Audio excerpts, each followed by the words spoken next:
Coming up on this episode of DL Weekly, crowd levels are extremely pleasant currently. Oogie Boogie Bash tickets are still on sale for some dates. The bakery tour has returned. The Grand Californian has its spa back. We finish our discussion with Chris and more. DL Weekly starts now. This is your captain speaking to you from the wheelhouse. I'd like to welcome all of you aboard the DL Weekly podcast. For safe passage on our trip, please do not sit or climb on the outside railings. And be sure to watch your children. The water can be unpredictable in these parts, and we'd sure hate to lose any of you. Hello and welcome to this episode of DL Weekly for the week of August 18th, 2021. I'm Tig Bushman. And I'm Teresa Urban. We would like to send a shout out and a big thank you to Lindsay P. for supporting the show. Your support helps make DL Weekly possible. Our official weekly tiers have access to all sorts of great benefits, including, of course, our Discord chat. We have monthly hangouts, swag, all sorts of fun and goodies. If you would like to learn more and become an official weekly tier yourself, head on over to dlweekly.net/support to sign up. Well, along with those benefits, every month we record and post some form of bonus episode for our Patreon supporters. This month, producers Vern and James got together to talk about their experiences in the parks, traveling with us to the parks, and what they like to experience at the happiest place on earth. Supporters at the annual pass holder level or above have access to this now. We also posted the Marvel Roundtable bonus episode from back in March to the main feed for anyone to listen to. In the next couple of months, we'll be posting the Pixar Roundtable as well, so keep an eye out for that. So, if you want access to all this extra stuff, become a weekly tier. Our friend Eric from over at Concierge is back with another D180. Hello, everyone. This is Eric Johnson with Concierge, and welcome to the D180. While Tig and Teresa cover all things Disneyland, in the D180 we take a spin around the rest of the Disney universe, and we do it in 180 seconds. Let's jump right in. We start our journey at Walt Disney World, where Epcot's Food and Wine Festival is in full swing. New locations at the park's premier festival include the Noodle Exchange, the Swanky Saucy Swine, Rotunda Bistro, the Tangerine Cafe, and the Brew Wing. Get it? Brew Wing? Wonder what they sell there. This fall, even more kiosks will open up to offer gustatory delights. While you enjoy your after-bite sips, stop by the America Gardens Bandstand, where once again Disney invites local Florida bands to entertain. Your favorite acts, like the a cappella Voices of Liberty, traditional Mariachi Cobre, and the innovative percussionists the Jammin' Chefs will have their turns on stage as well. If your family stays at the Grand Floridian or Caribbean beach resorts, you can try out Disney's newest food experience, the Family Night Dinner. This package comes with enough food to satiate 3 or 4 people. At Caribbean Beach, you can enjoy a Jamaican chicken meal. The Grand Floridian provides lasagna and Mickey-shaped personal pizzas. For dessert, decorate your own Mickey cookies. Once the meal is done, your package comes with a fun card game for the whole family to enjoy. In the last few days, you might have seen a bit more about the Star Wars Galactic Star Cruiser. Disney released a ton of detail about the new cruise ship in space concept. That was all in big quotes in case you didn't hear it. Your family's 2-night adventure now has a full itinerary, complete with opportunities to write your own destiny. After you reach the cruiser via launch pod, you can visit the bridge to meet the captain and get a primer on how the ship operates. Visit the engineering room. Get a primer on the ship's defense systems. Sound ominous, anyone? Learn to play the card game Sabacc and get ready to interact with characters while you dine. Guests are allowed to dress in whichever way they prefer. Wear the garb of your home planet, Earth, or don robes that identify you as a Jedi acolyte or a potential smuggler in training. Disney really wants you to design your Star Wars story, where you can choose to support different factions throughout your stay. This experience is pricey, sure, but I've never seen anything like it. I can't wait to try out this experience when it opens. This is Star Wars at its most immersive, just like we were promised with Galaxy's Edge. It's 2 full nights of Star Wars in a way that is oddly cool and real. If anybody can pull this off, it's Disney. Let's head outside of the US for a bit. I've mentioned a few times before that cruises are getting back into motion. Let's hope that nothing gets in the way of Disney's first guests at sea in over a year as they depart next week. Shanghai Disney is continuing its 5th anniversary celebration with all of the fun events and treats we've covered before. Pause over Hong Kong for just a minute. Hong Kong Disneyland is joining with the Food Link Foundation to provide meal boxes to needy residents. The park's food and beverage team is working with over 200 volunteers to make donations. Geez, who comes up with these ear names? Every Thursday, the park sends meals to underprivileged and elderly families in need around the area. Over the next 3 months, the park will provide over 6,000 meals. This is nothing new, really. Hong Kong Disneyland has been making meals for their neighbors since 2013 and has provided over 205,000 meals since then. That's a lot of people getting meals they might not otherwise enjoy. And that's 180 seconds. I hope you enjoyed our quick spin around the Disney universe. If you would like to learn more about these Disney adventures or just have a few questions, please come on over and visit the social media and websites of both DL Weekly and us, their official travel planners, concierges. We look forward to planning something special for you and your family. I'm Eric Johnson, and this has been your D180. Now let's get to the news.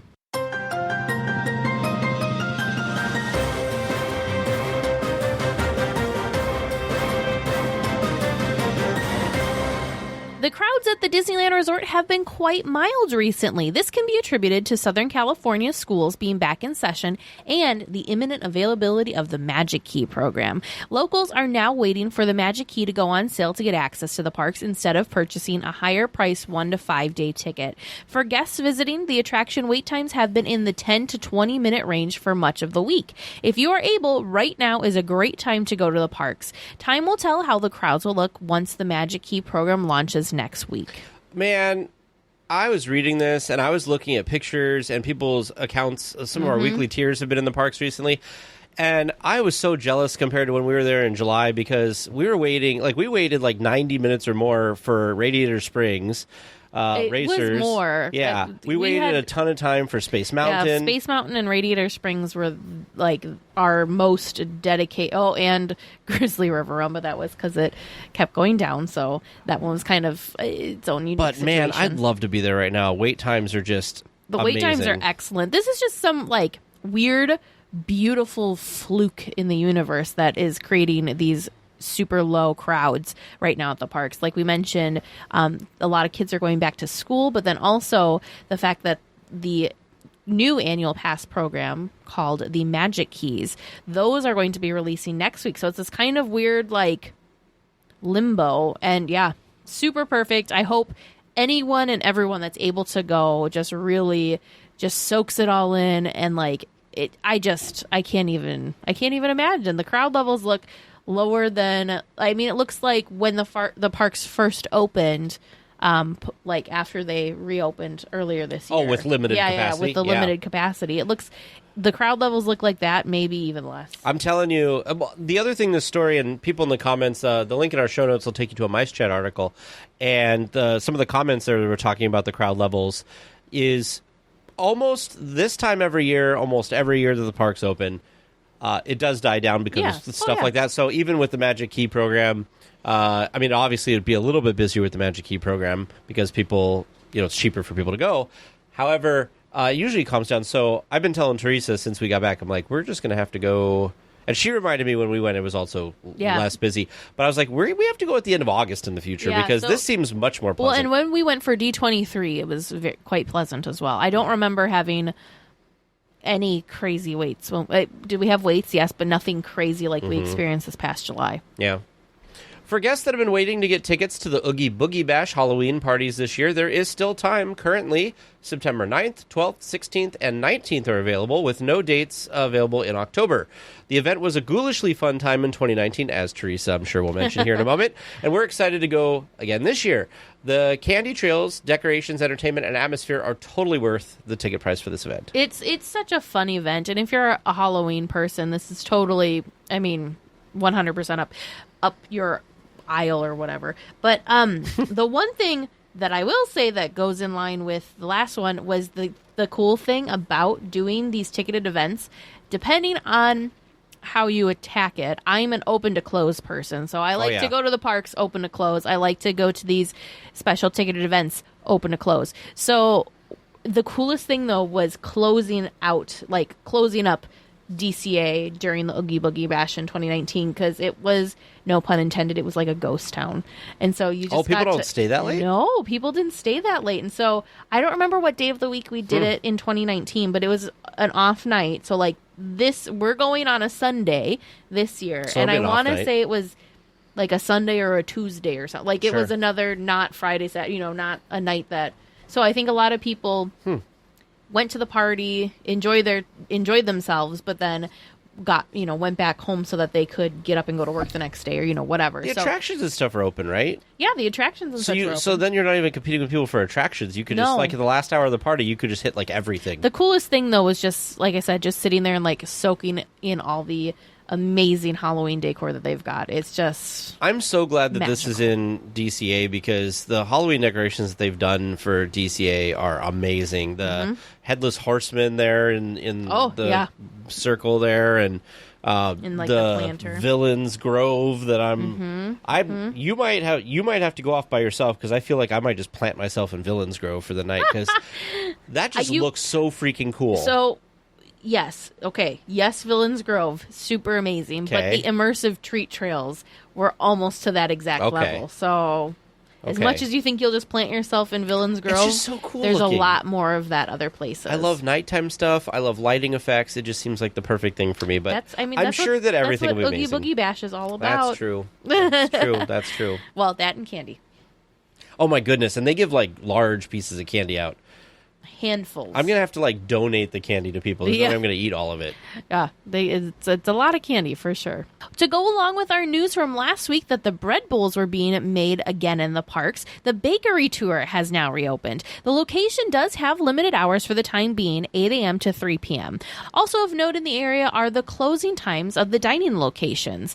DCA closes at 10 p.m. nightly currently. However, Rita's Baja Blenders closes at 7 p.m. Lucky Fortune Cookery closes at 8 p.m. Cocina Cucamonga closes at 9 p.m. However, Pacific Wharf does stay open until 10 p.m. So just be sure to check times when you're thinking about getting food in the evenings. MiceChat also did report, I believe, that the same thing's going on in Disneyland, where Disneyland's open until 11 p.m. However, there aren't a lot of food options or food places open after the fireworks have concluded. So it's just kind of something to think about and kind of plan ahead. I'm sure this is, like we've been talking about, it's probably a staffing thing and they're trying to cut back because I'm sure sales aren't crazy after the fireworks as far as food goes, so it didn't make sense to have But you got to have something open. Yeah, but it didn't make business sense to have locations open because they just needed those people to be working earlier in the day and stuff. I still think, I hope this is a temporary thing because every time something closes when the park is open,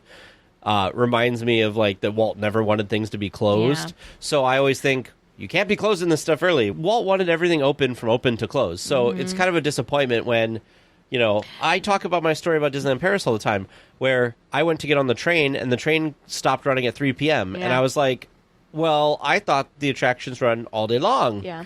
I kind of understand it with dining locations and with food because one thing you have to remember, right, when Walt was alive, the parks were not the size that they are right now. Yeah, that's true. And they also didn't have the extension of hours that we've got right now, too. So I get where you're coming from, but I also think maybe not have, maybe keep, quick service places and, carts open, but maybe don't have, I don't know. Outdoor vending seems like one of the first things they closed down, though. Which, that seems that's surprising to me, because I could see people buying things like churros and popcorn and premium bars, that sort of thing. I could see people purchasing those at, those later hours, as snacks. Maybe not a full sit-down meal at, Cafe Orleans or something. Sure. But, yeah, even, I could see maybe Bengal Bar, as much as I love them, I could see places like Bengal Barbecue or Ronto Roasters kind of being in that iffy, do they, don't they? But I feel for sure outdoor dining, that should be a given. Well, I feel like if nothing... Or outdoor vending. If nothing else, everything on Main Street should stay open. Because,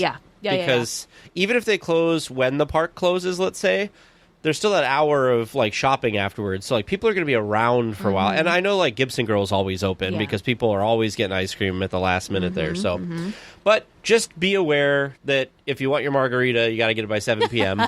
And that kind of stuff. So as time rolls on, more entertainment is returning to the parks. Slowly this past week, the Bootstrappers returned to performing their shanties in New Orleans Square. We hope more entertainment returns soon, like the Dapper Dans on Main Street. I really enjoy the Bootstrappers, and they don't get really that much credit. But so they typically play there's kind of this space in between Pieces of Eight and Port Royal's curios and curiosities. That I'm trying to think, like, it's kind of this transition space between the two shops. I think this, correct me if I'm wrong, because I'm probably wrong, but I think this is where, like, the pirate arcade used to be. I know it's where the fortune teller pirate thing is currently. But there's just kind of this little...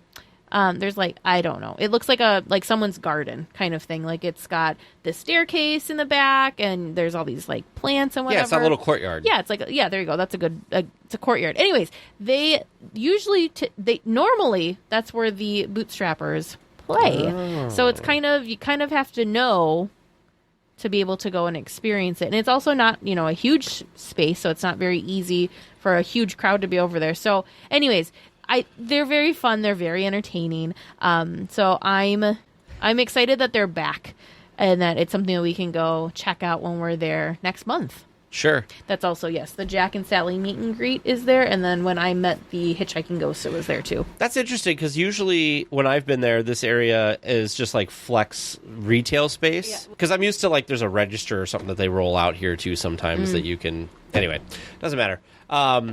Cool. Yeah, because I was thinking the places where I've seen them is they kind of play on that like elevated walkway in front of not the Blue Bayou. Great. Now I have the Cafe Orleans because they usually play like, and that's what the picture was from too, was them playing up there. So yeah, see, they kind of hang around New Orleans Square. I've not seen them there. I think because we get a lot of jazz music now.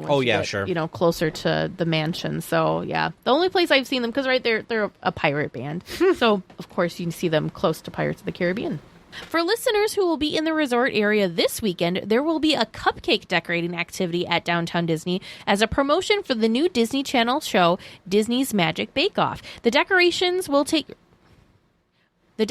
will take place on Friday, August 20th through Sunday, August 22nd at 5, 6, and 7 p.m. The event is free with limited space. Participants must register in Downtown Disney starting at 4 p.m. each day. Participants will decorate a cupcake with Disneyland Resort pastry chef Gracie Gomez. This is kind of a cool thing. It's like a promotion for this bake-off show, but you could take your kids. It's free. They get to decorate a thing. The pastry chef is going to be there. Yeah. If nothing else, if you're just if you don't have kids or anything, you could just watch. Like, I'm sure it'd be entertaining as well. Oh yeah. So pretty cool. You could, I think they do like there's a couple photo ops for this show as well in the Downtown Disney area. So kind of a fun little like added thing. They should do stuff like this more often. I agree. And I'm very happy that I'm surprised, but also very happy that they're doing this because everything's been so for over a year now. We've been not wanting to, social distancing, masks, all that kind of stuff. So even like local parades here, we're not able to be giving out candy or like necklaces, whatever. You're not able to give stuff out during parades here locally right now. So this is like feels extra special because it's something that's very simple, but it's not something that has been something we've been able to do. Yeah. So I think it's very cool that they are making a little magic happen through cupcakes. Absolutely. Some new Coco merchandise will be coming to Disneyland, Disney World, and Shop Disney this September. A long-sleeved Remember Me shirt with the saying on the front and Miguel on the shoulder, as well as a Loungefly backpack featuring Miguel, Hector, marigolds, and sugar skulls. I saw this Loungefly. It's great. It's super great. So it's for those of you, this time. This is exactly my backpack. This is yeah. For those of you. You may or may not know, I used to just bring like this tiny, I mean, when I say tiny, like my cell phone was slightly bigger than this purse that I used to bring. I remember that little thing. Tiny little thing. It was great for getting it's on almost attractions. Like a clutch. I didn't have to do anything with it. And it was like on a strap, whatever. Great. Well, the first trip that I did, because I'd always go with Vern, right? So the first trip I did without Vern, I needed something to carry my water bottle. So I kind of went back and forth.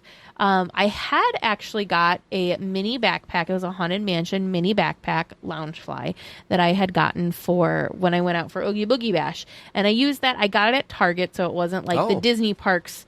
The Disney Parks ones are made much better than the ones that you get if you get them from like Target, or it's still Disney brand, but it's just not quite the same quality. So like started tearing, and so I was like, well, that's not gonna, this isn't gonna work. And it was kind of clunky. Anyways, wasn't the biggest fan. So then I saw these canvas Loungefly bags. They're still a mini backpack, but they're bigger than the typical mini backpack. And I like that they're canvas because they feel more durable to me. I feel like I can throw them in the wash machine if I need. Don't you have a Haunted Mansion one like that now? No, I have. So that was the Target one. Yep. So Okay. the one that I have now is it's navy blue, and it's got like Sleeping Beauty Castle embroidered all over it. So my only thing now is I've been wearing it out in the sun for too many hours because you can tell like bleached, the top right? of it is getting a little sun faded. But the rest of it is like in great condition. Anyways, I cannot talk up Loungefly canvas mini backpacks enough because they are great.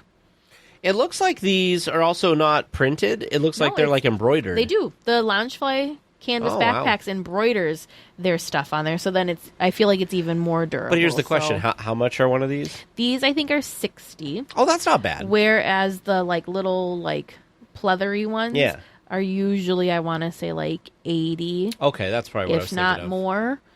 So they fluctuate. Sometimes they're depending on what it is, the complexity. Sometimes it's more, sometimes it's less. But this is not as expensive as the typical Loungefly. Gotcha. But I think they're Every time I see wonderful. Loungefly, I just think, well, that's too expensive.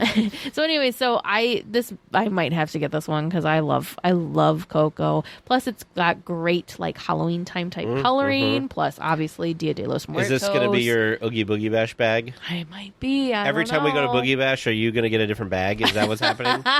Is this your tradition? I should not make a habit out of that. No. Well, the Walt Disney quarterly earnings call was last week, and we have some highlights for you. CEO Bob Chapek is enthusiastic about the upcoming Disney Genie app, stating guests will spend less time in line and more time having fun, but also commented that it will offer the company substantial commercial opportunities. The U.S. parks saw the first profitable quarter since the pandemic began in 2020. The international parks are still posting a loss at this time. Disney Plus has grown to 116 million subscribers, and November 12th will be Disney Plus Day, where new shows and movies will be announced for the platform. So, good news that the parks are making money again. Woo! And they're not, what was that term they used to use? Like a net positive contribution to the company or something like that was what they said before.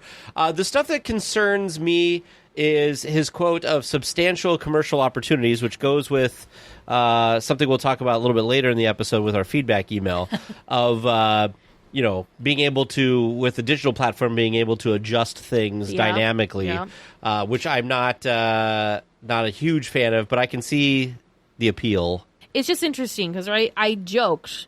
I think I joked. I don't remember. I talk Disney so much that I don't remember where it happened. But we were. I think it was in Discord. We were talking when the Magic Key program was first being announced, and we were talking about. And I said, I hope. I was joking. I'm like, I hope they give us, instead of those stupid plastic cards, I really hope they give us keys because it's the Magic Key program. This is a huge give me a key to Disneyland. Sure. How cool would that be? I mean, that'd be you awesome. joked and you said it's probably going to just be something that's on your app and da-da-da. I'm like, oh gosh, no. And then they announced that it was even worse. It was worse than plastic. It was a paper card that you may or may not have to pay $20 to get. And But it was going to be in the app, so I was right there. But it's in the app, and I'm just like, there's just something about. Don't get me wrong, I am an app person, but I just have this weird uneasiness with Disney just pushing everything to the app. I think that they're doing themselves a little bit of a disservice because if you're in the know and understand the app, great, that's fine. However, if you're a casual visitor, that feels very overwhelming and feels very kind of like Well, even like the boarding group scary. situation. Yeah. So, even boarding group, even a seasoned Disneyland person or Disney World person. No, I just mean like a casual guest. Like, who knows that you have to get a boarding group for these things? So it seems, so just in general, it seems like we're getting a lot of it's almost like Disney parks are becoming like this elite club, and you have to know, and that's why we have all Disney specific travel planners, because you need help navigating and figuring out like the lay of the land and speaking the language and all this stuff. So it just makes me nervous because that that feels like we're going to get kind of more of that stuff. And I feel like we have a little bit too much of that now. The other thing that I don't like about it, and then I'll get off my soapbox, is it's forcing you to, I feel like, right, as people, we spend a lot of time on our phones normally. Yeah. Me, I get to Disneyland. The only thing I want my phone for is like taking pictures of stuff because I get excited, or maybe checking wait times, that kind of a thing. I really don't want to be reliant on my phone. I want my phone in my pocket because I want to be in the moment experiencing all the awesomeness that is Disney. If they keep pushing stuff into this app, people already are in the parks on their phones quite a lot. So they're kind of almost taking away from, hey, look at all this amazing stuff that we create, and having them just stare at their hands at a glowing screen. Yeah. So I'm not.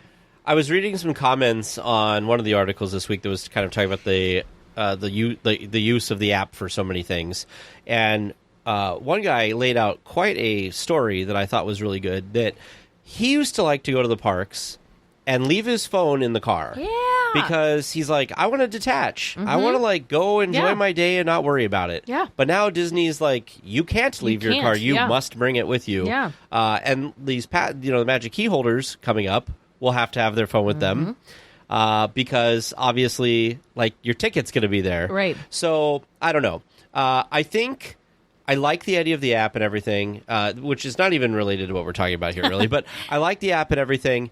I just think that based on our trip in July, I will say I just hope that they find a middle ground. Then everything's mobile order, everything's helping yourself. So part of this thing, too, was that Bob Chapek said that they were doing... this is a retail term that I always hated. They're doing more with less. So one of the things in one of the stories that we don't talk about, but is talking about the staffing levels we talked about last week. Well, they made the case that the Disneyland Resort will probably not get back to 32,000 cast members because so many things are done through the app now that you don't need as many cast members to do the same thing. So all this stuff can be open and everything, but because guests are doing the heavy lifting with the app, you don't need cashiers to take your orders. You don't need, even in the retail stores, they're trying to push the scanning. You don't need the same volume. I like that they still have the option, but you don't need, I don't know, 10 lanes of cashiers to take people's orders at quick service restaurants. So their guess, I think there's like 19,000 something cast members back. Their guess was only like 5,000 more will return because the other positions just aren't needed. Was that including entertainment cast members, or was that just cast members to like make the park function? I think that I think that the 32,000 from before the parks included. Yeah, that included. So I don't know what the 5,000 quote is. Yeah, so that's what I'm wondering. But still, yeah, because the park is technically functioning right now. A lot of things are open. Yeah. Some things are closing a little early, like we said earlier. But a lot of things, I wonder how many. I think that they'll hit a balance, like I said, because too many people are going to get upset. Everybody's understanding right now because mobile ordering and stuff and social distancing is still kind of a thing, and with variants and masks coming back and all this stuff, I think people understand, like, okay, if we want to go to Disneyland during this pandemic, this is how they're handling trying to keep people safe and everything.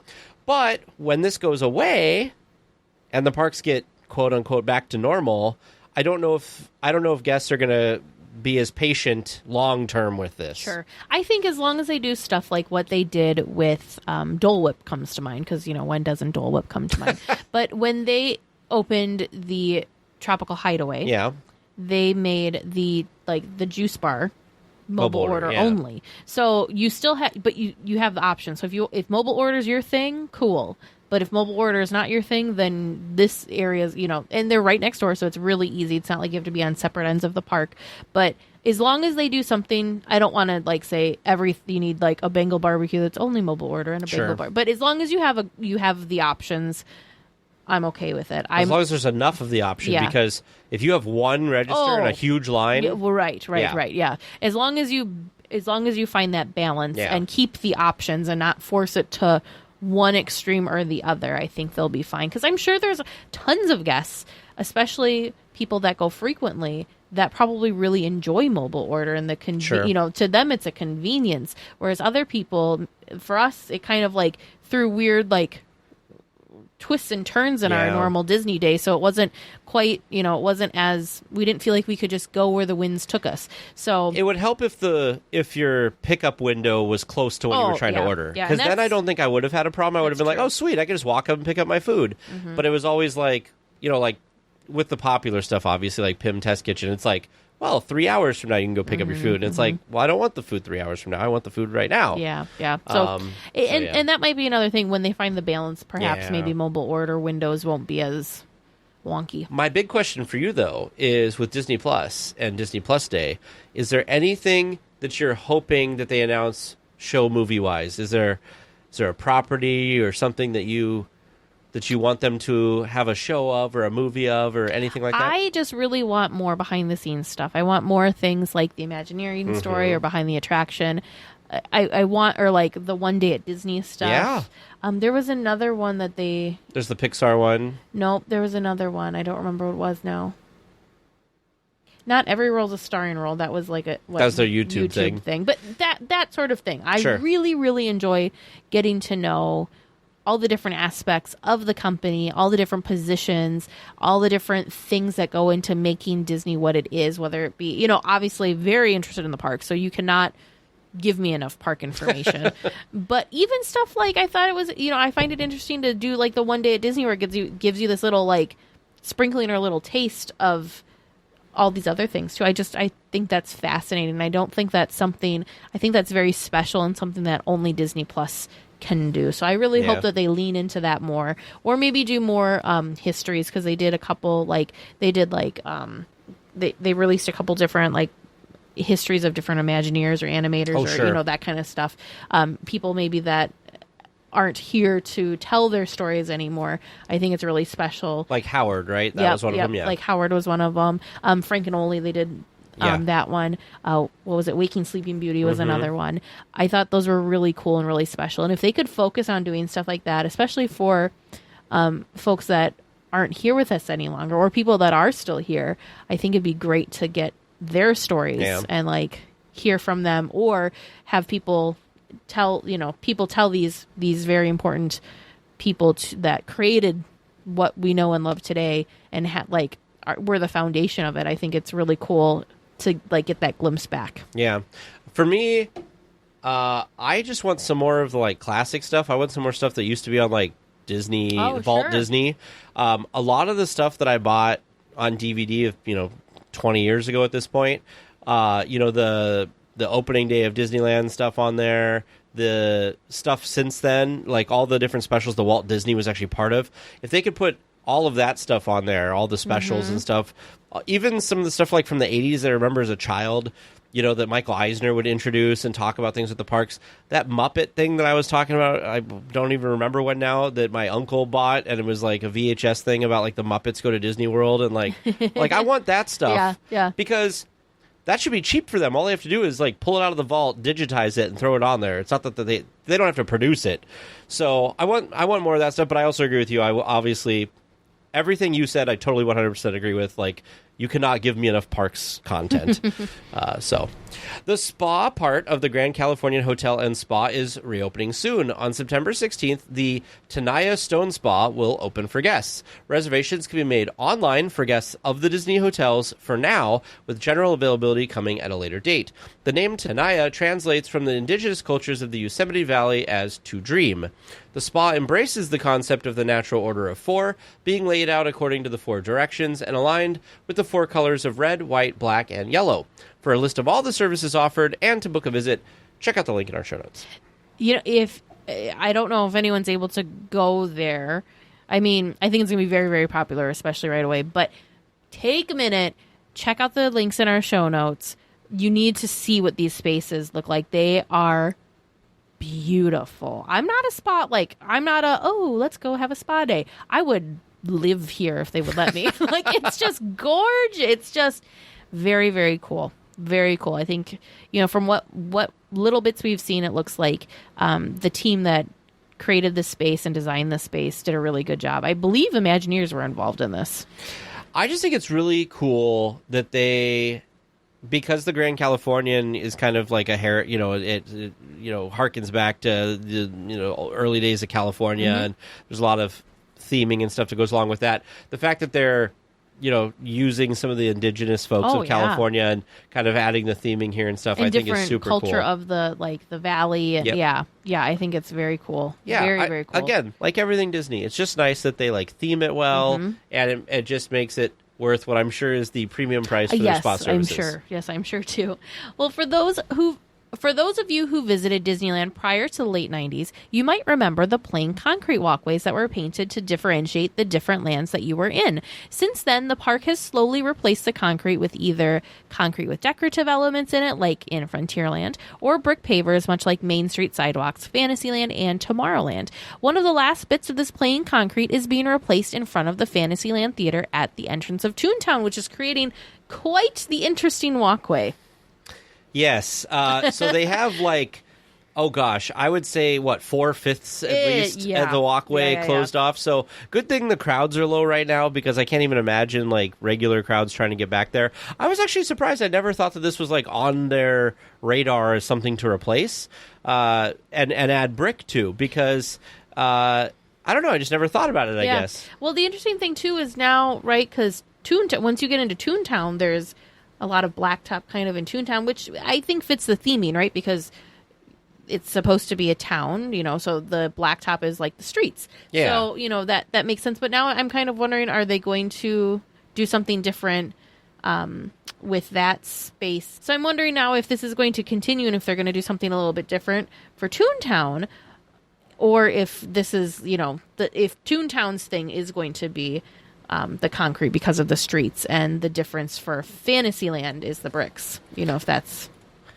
Now, I am surprised. So, Mice Chat has a picture from the railroad that shows the work that they're doing on this. And I did not know that, honestly, okay, so if anybody knows anything about construction and home pavers and stuff, basically you put down a layer of gravel, and then you put a layer of sand, and then you put the pavers on it, and then you put more sand to fill in the cracks, and that's kind of it. Disneyland looks like they have rebar and everything in there, holding stuff together. Yeah, that's probably so it doesn't sag and sink. And still, though, that's some stuff. It's they're not messing around. It looks really beautiful, actually, and I'm excited that they've done this. I'm with you, though. I wonder if they're going to do something else with Toontown. Do you even remember ever going to the parks and each land, it was painted different colors? So I do not. Frontierland was brown, I want to say, and Main Street was red. Yeah, because was Adventureland green? Yeah, I think something like that. Because a lot of their ground, it was literally just cement, and then they put this paint over it. Nope, I think I remember. And it used to chip, and everybody always used to complain that it looked bad and all this stuff. But then they started right around the time that California Adventure was being constructed, they started putting pavers everywhere. So all of the Main Street sidewalks got converted to this. When they redid Tomorrowland, they did pavers. Frontierland, they did the stamped concrete with hooves in it and stuff. Yeah. Galaxy's Edge is like that with the droid prints and everything. Yep. So the fact that they're doing this again, they didn't do it in the beginning, but they're doing it now, crazy. A refreshing sweet treat is available at the Hungry Bear restaurant in Critter Country. The Watermelon Lemonade Freeze with whipped cream and sprinkles is a frozen drink that is reminiscent of watermelon Jolly Ranchers with frozen lemonade. The Disney Food Blog really liked this one, but warned it is not for guests without a sweet tooth. The drink is $5.99, of course, at the Hungry Bear restaurant. I feel like we need to try this, but maybe only half of it and have water with it. It sounds... I like the concept, right? I like the idea of a frozen watermelon lemonade. Sure. But I'm a little nervous when they said it tastes like a watermelon Jolly Rancher. I love with the taste lemonade. of watermelon But Jolly I Rancher. feel like that in a big drink that sounds like it could be too sweet. So we can get one of these, and here's what we'll do. You can have the whipped cream and crap on top because I don't like that part of it. And then you can have whatever you want that satiates you, and then I'll just drink the rest. There you go. Because it sounds like a plan. I love watermelon Jolly Ranchers. It does look refreshing. All of these cold drinks always seem so refreshing. Yep. So that'll be good. If anybody out there tries one, let us know if they think it's too sweet. Because maybe it's just, it's subjective. Yeah, exactly. Psst! Avast there! It'd be too late to alter course, mateys. And there be trivia questions lurking in every cove, waiting to be answered. Listen close, and keep your ruddy Disney knowledge handy. That be the best way to answer correctly. And mark well me words, mateys. Dead men tell no tales. You come seeking questions and long-lost Disney information, eh? Sure, you come to the proper place, but keep a weather eye open, mates, and hold on tight, with both hands, if you please. There be squalls ahead, and James and Vern waiting for them what don't answer correctly. Welcome to Trivia Land. How you feeling tonight? You think you're going to get all the right answers? No. Tag's real confident tonight. Well, I mean, we've done so poorly recently, so I just don't have a lot of You don't have a lot of faith. faith that we're going to suddenly do a lot better. Oh, Hang on, let me get some pixie dust out, and maybe that'll Maybe. help. Okay. Well, let's give it a shot then. For your first question, we're going to take a trip into DCA, and Mater calls Radiator Springs the cutest little town in what county? In, Carburetor County? Carburetor County? Because it's Radiator Springs is the town, right? Yep. I'm going to say Carburetor. Teresa's saying Carburetor County. All right. I mean, I don't have a better guess, so I'll just hitch my wagon to Teresa. You're going to hitch right on with her. All righty. And you're going to notice a theme here. For your second question, what year did Stanley found Radiator Springs? Oh. I don't know. What century was it in? Was it 18-something or was it 19-something? I'm going to say 1865 for no reason at all. I'm going to say, when did cars become a thing? Like, when did Cars, the movie, come out? No, like cars. Like, when did cars become like an invention that people were like driving around? It was like the early 1900s, wasn't it? No Late idea. 1800s? No For idea. common use or only for the wealthy? Oh god, now you're making it complicated. I mean, common use. Common use would go to Ford rolling out the Model T. Oh, no, wait. And that would have been What was 1920. Stanley? When Top of my Stanley head. found it, Stanley would not have been alive in 1865. Because then he would have been 100 in 1965. So I'll say 1917. And you're changing your mind? Yep. I'm going to go 19. What are you going with, Teresa? I haven't gone there yet. Oh, sorry. 19. Couldn't hear. That's as far as I got. Okay. Just 19, like that long ago. Yep. Right. Yep. Wow. Goodness. So Jesus was still alive. Apparently. 32. 1932.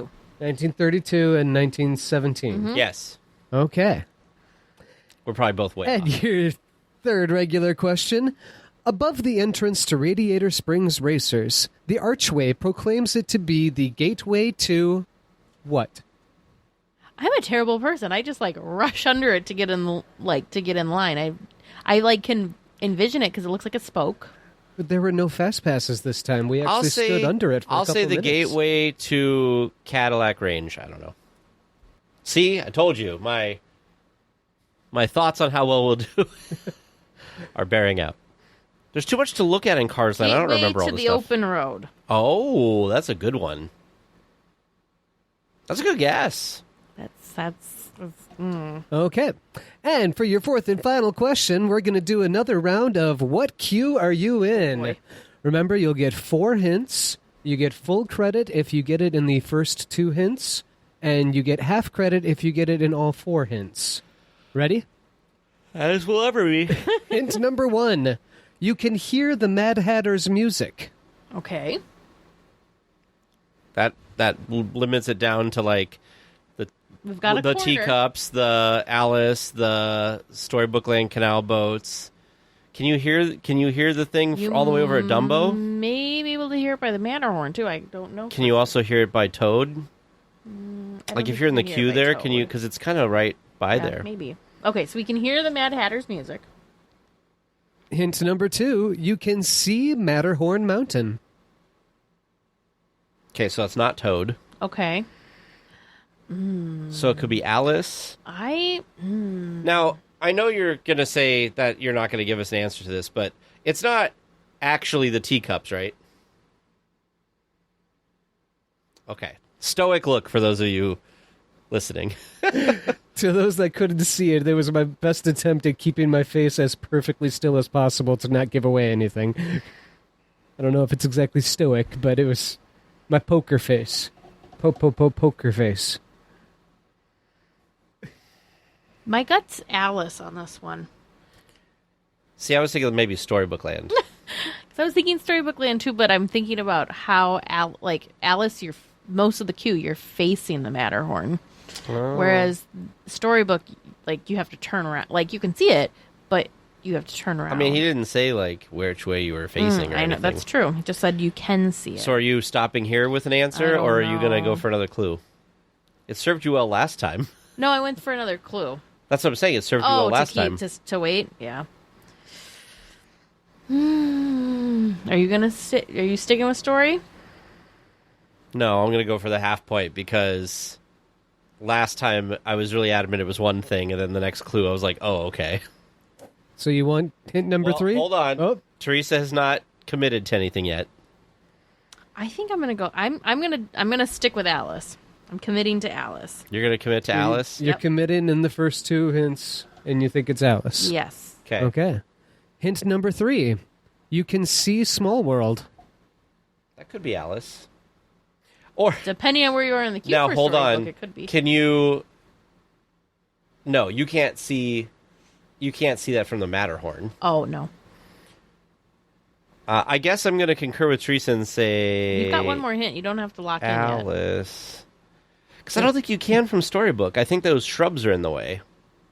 They have to be pretty long and wrapped out weird queue. Yeah. All right. What's the fourth hint? And your fourth and final hint. You are standing under a lighthouse. Oh, Storybook Land Canal Boat. Yep. Is that your final answer, Tag? I should have gone with my gut and said Storybook Land and left it at 2. Yes.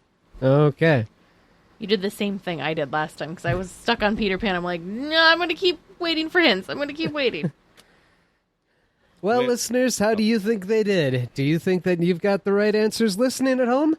Stay tuned till after the discussion topic, and we'll all find out. For our discussion topic this week, we are airing the last section of our interview with Chris from DisneyChris.com, so hopefully you enjoy the second part. So when you're sitting down and you're kind of going through this, can you kind of talk through your process and the time and, the energy that it takes to... It's not like you just find it and put it on your website. It's a lot of work in between those two things. So can you kind of talk through that with us a little bit? Okay, so I don't just I also include images and a descriptive paragraph for almost every track. So every track on there has a few sentences describing. Sure, I personally write all that. So oh my gosh. That a lot in and of of writing itself, on that's a lot of work to me, and that's not even. Oh yeah, that's just then, the tip of the Matterhorn.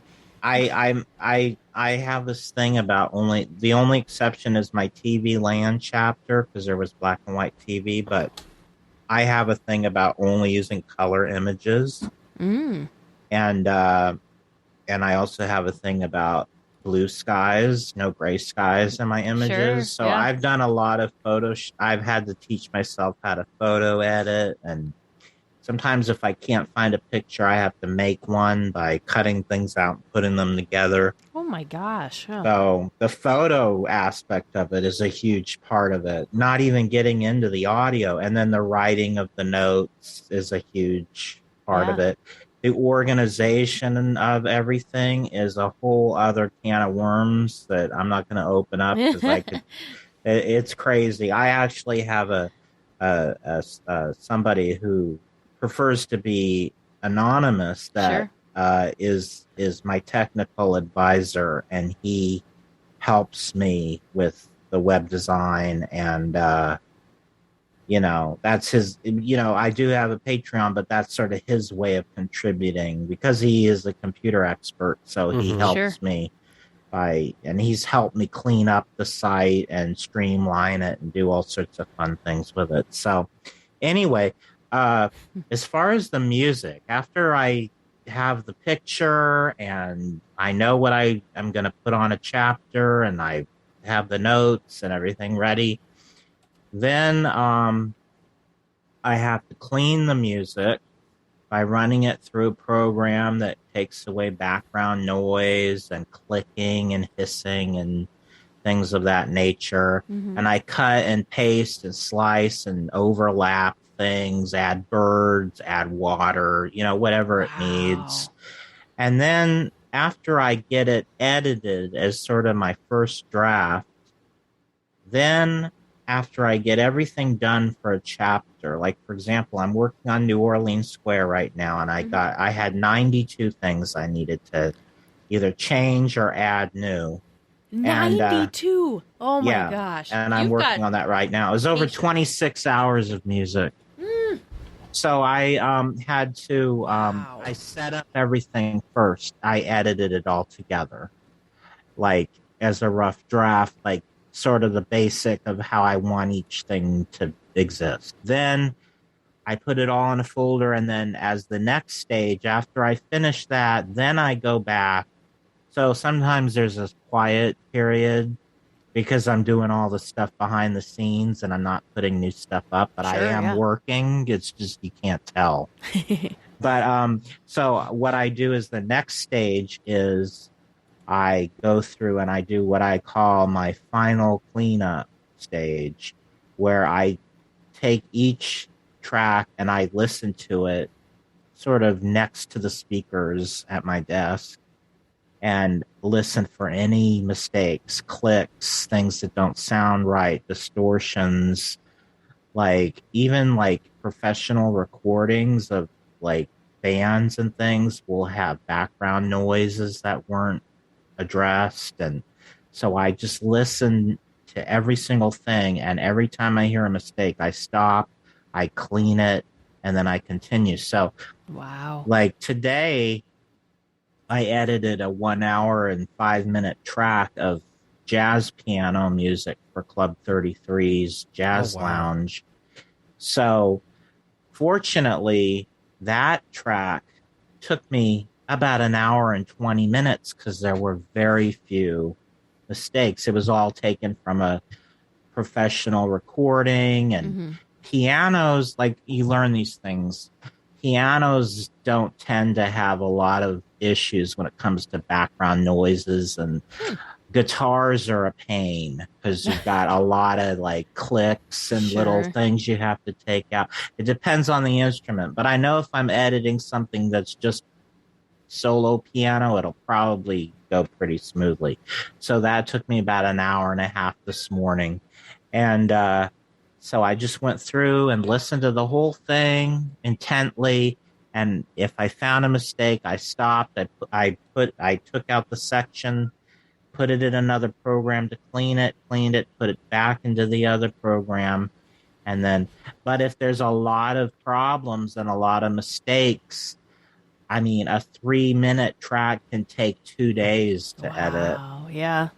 Like, for example, I have a lot of audio from TV specials and things. And there's a lot of noises that you don't notice when you're watching it visually, but when you're only listening to it, you hear every little foot shuffle, every little click, so I try to take all that stuff out so that it's a nice clean recording without any background noises in it. And that type of stuff can take me days of work. It's meticulous. I can imagine. I mean, even just for me editing our podcast every week, there's been times, even on this recording, the dogs have barked in the background, or one of the annoying things we used to have when we recorded at my house is we had the cuckoo clock in the background. But I didn't try. I just gave up because I was like, "There's no way I'm going to get this out of there in the time frame, whatever." And I'll tell you. There's nothing more maddening than trying to fix weird audio things. And the fact that can be maddening. The fact that, in our case, sometimes we haven't ever had to do this, but we could just re-record it. You're in a situation where you've got what you've got, so you got to make it work. This isn't me. This is a real historical thing. Yeah. But like one of the most difficult things I've worked on was the Disneyland 10th anniversary special of Julie Ream and Walt Disney going through the Imagineering department. Oh, yeah. Oh, yeah. Because the foot shuffling and the noises in the background, it took me, I thought I was going to go insane. And then the other thing I worked on was, that took a long time, was Dateline Disneyland, the opening day TV special. Because so many mistakes were made, I tried to get rid of all the faux pas and like make it perfect so that no mistakes happened, and you know, like make the music transition flawlessly from one thing to the next instead of being jumpy like a live TV show from the 50s would be. So I mean, these sorts of things take me hours and hours and blood, sweat, and tears. So it's that reason why I just get so frustrated when people put it up and don't credit me. Not because it's my audio, it isn't, but because of all the work I put into creating that version of what it is. So I'm exhausted just listening to you talk about through the process of it, because I didn't even on my YouTube channel, which is DisneyChris.com, which is spelled out DOTCOM. Disney Chris, DOTCOM. I have a couple videos up there that sort of walk you through my whole process of how I edit audio, because people ask me that all the time, and it's hard to explain verbally. It's easier to show. So if anybody's really interested, you can. There's a few videos on my YouTube channel that I made of that. Interesting. I might have to check that out, because, like, you know, I know I edit every week, but I feel like I think you're on a next level. Well, I edit my podcast like too, but level. That's a totally different thing. This, for the Magical Audio Tour, I am a perfectionist, if ever there was one. For the podcast, I can let things slide a little bit more, because it's not about that. It's not about preserving something historical. It's not about cleaning. It's more just about an entertainment show. So I'm not as crazy when it comes to editing. I'm still particular, but I'm not as insane about it as I am with my other stuff. You know, the other thing, like, going back to your beginning stuff, so like all of the extra time and energy and effort with photos, I mean, that's another thing that I feel like Disney did not do a very good job with, especially in the beginning, was preserving photos and like looking through all of your different tracks that you have on the website and looking and appreciating all the photos. There's photos there of that I've not seen. So I mean, that's a whole, that could be a whole different branch that you could go down for trying to preserve for historical purposes. And so each chapter has the color scheme too, if you haven't noticed. Like, so like red is Main Street, and then sort of a brick red is Town Square. Look at that. I think pink is Fantasyland. You know, green is Adventureland, then like sort of a turquoise is New Orleans Square. So each land has sort of, I mean, I think of a certain color when it comes to each land. I don't know why that is. Maybe it's because of the old guidebooks. They were sort of color coordinated. But yeah. And then the other thing I like to do is I have a little title card at the top of each chapter, and I sort of explain what the chapter is. And I decided to do it in Winnie the Pooh language, because in Winnie the Pooh they say, and now we go to the next chapter where Pooh discovers. So when I do each like description, I say where we travel to. I use that same sort of language, that the terminology. And a lot of people don't realize that was what I was thinking of. It came to a surprise when I told certain people that that was what I was doing when I wrote those. But yeah.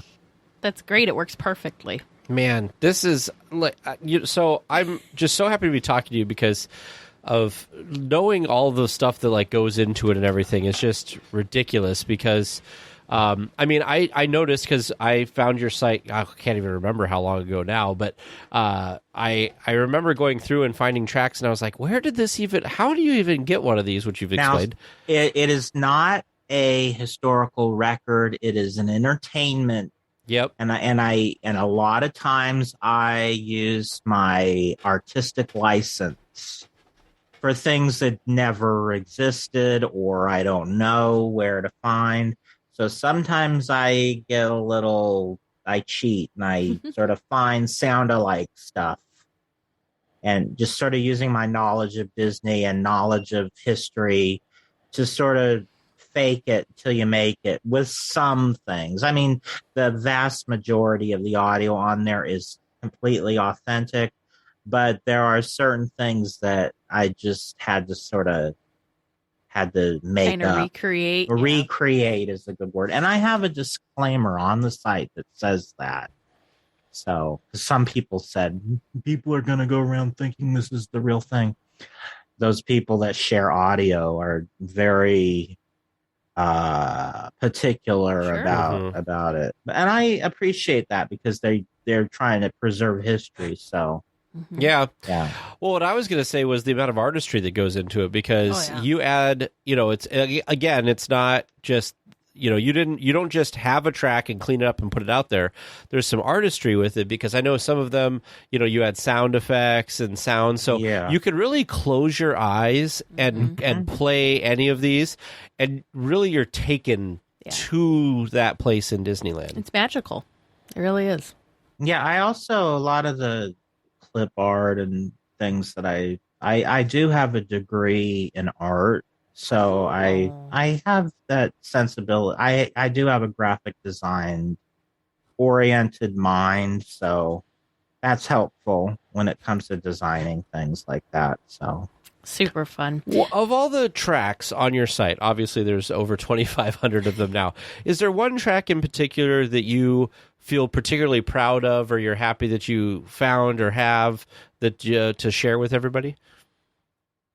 Oh, Sophie's Choice. I love all my children. Well, I'm sure with how much time you spend with each of them, it's hard to say. There's probably some that he's like, oh, not that one. That one took days. Well, sometimes those ones that were really hard are the ones I appreciate. That's true. Recently, I did all the different versions of the Disneyland Railroad, which you can find on the Town Square chapter 2. And that I'm really proud of how that came out. That was something it was marked coming soon on the site for years. And I was just dreading it because I knew it was going to be so much work. I finally got it done, and I'm really happy with how it came out. And my friend, who's my technical advisor, showed me a new way of editing that really helped me get that done, and really, really happy with how it came out. Right now, I'm working on my New Orleans Square chapter, like I said, and I had on my Main Street chapter. So this is an example of me getting creative because no audio actually exists. And one of the things is I like to represent everything. Sure, yeah. And find a way to represent it through audio. So one of the things I wanted to represent was the fortune-telling machine at the Penny Arcade called Esmeralda, which she's a gypsy, sort of like Zoltar, inside the little box, and she waves her hand over the cards and then spits out a fortune. So I put out a casting call and asked for someone who can do a good gypsy woman imitation. And I don't know if that's politically correct, but I mean, that's what it is. So, so anyway, she was perfect, and she did the whole accent and everything. And I had the real cards that came out of the machine. I had scans of them, and she read the actual fortunes that come out of the machine in that gypsy voice. Then I had the sound of a coin dropping between each fortune. Wow. And I play violin gypsy kind of music as she's reading.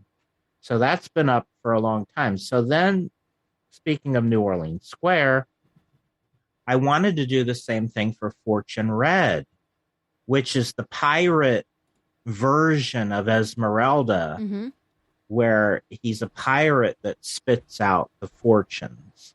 So I put out a casting call, and a gentleman named Chip, he contacted me with a recording of him doing a pirate voice, and it was dead on. Oh, it was like he sounded like Captain. I mean, he sounded absolutely perfect. So I recorded his voice, and I did the same thing. I had him read the actual fortunes, doing his pirate voice, and I did the drop of the coin, and then I played the pirate arcade music underneath. So that's an example of me creating something that doesn't really exist to represent something in the park. So I'm really happy with how that came out, but that's just because it's on my mind, because it's a recent thing. Sure. Because that's the chapter I'm on. And I currently have a Haunted Mansion and a Pirates of the Caribbean already up on the site, but I've redone them. And I still need to do the final cleanup on them, but I'm really happy with how those came out. So you're going to see a brand new Pirates of the Caribbean and Haunted Mansion ride through coming very soon. Plus, I also am adding a version of the Johnny Depp version of Pirates of the Caribbean, which I'm calling the 2006 version. So I'm going to have the original Pirates of the Caribbean, plus I'm going to have the 2006 version of Pirates of the Caribbean. And so, yeah, so those are coming soon. So, wow. Very fun. Yeah. How many tracks would you say right now do you have backlogged to work through? About 1,000 more to add. Wow. So chapters 1 through 6 there's only a few things that need to be added. And chapters 15 through 27 being the last chapter, are almost completely done. There's some things missing, especially on the Star Wars chapter, which is chapter 19, but those chapters, so the ones I'm working on now are sort of the middle chapters. And I recently just finished chapters 15, 16, 17, and 18, which are the 4 Tomorrowland chapters that cover different eras of Tomorrowland. So the first one is the 50s Tomorrowland. The next one is the new Tomorrowland from 67. The other one is the 70s and 80s Tomorrowland. And then the last one, which is the one I just recently, there's only one track left to add to that chapter, which I'm waiting on something, so I can't do it yet. The 90s remodel of Tomorrowland up to the present Tomorrowland, which is sort of an oxymoron, present tomorrow. Right. But so anyway, those have recently been filled in. So I'm sort of starting to fill in those middle chapters, and there's a lot left to add to Frontierland, Bear Country and Critter Country share a chapter because they're the same. Sure, yeah. Place. Then I have original Fantasyland and new Fantasyland, and I have Toontown and Showtime, which are the live shows. And those are sort of the chapters I still have a lot to add. So when you go, there won't be as much. You can kind of see what's coming because I have a bunch of things marked coming soon. So you sort of have an idea of what to expect. The more might be added than what's showing, but it's basically gives you an idea of what's coming. So you can kind of look at it and see what I have left to add. But so there's a lot. And I've been working on this since 2013, and it'll probably take me at least 5 more years to get everything done, but it'll never be done because they keep adding new that's things. true. That's what I was just going to say. That's true. is Like they keep adding stuff. So the Star Wars chapter I added when Galaxy's Edge opened. That wasn't always I used to have all that as part of Tomorrowland, but Sure, yeah. I sort of created a whole chapter just for Star Wars when Galaxy's Edge opened. And it doesn't just include Galaxy's Edge, it sort of includes everything that sort of led up to Galaxy's Edge. So basically, Disney's involvement in the Star Wars franchise going as far back as the 70s is sort of represented on that page. So it has a lot of the old record albums that Disney produced and of course, Star Tours and all those things that were predated Galaxy's Edge are all represented.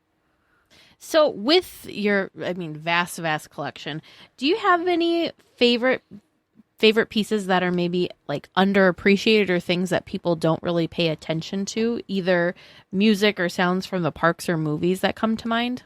No, I can't think of any. I'm trying to think, but I think that things are appreciated for the people that go to my site appreciate what's there for the most part.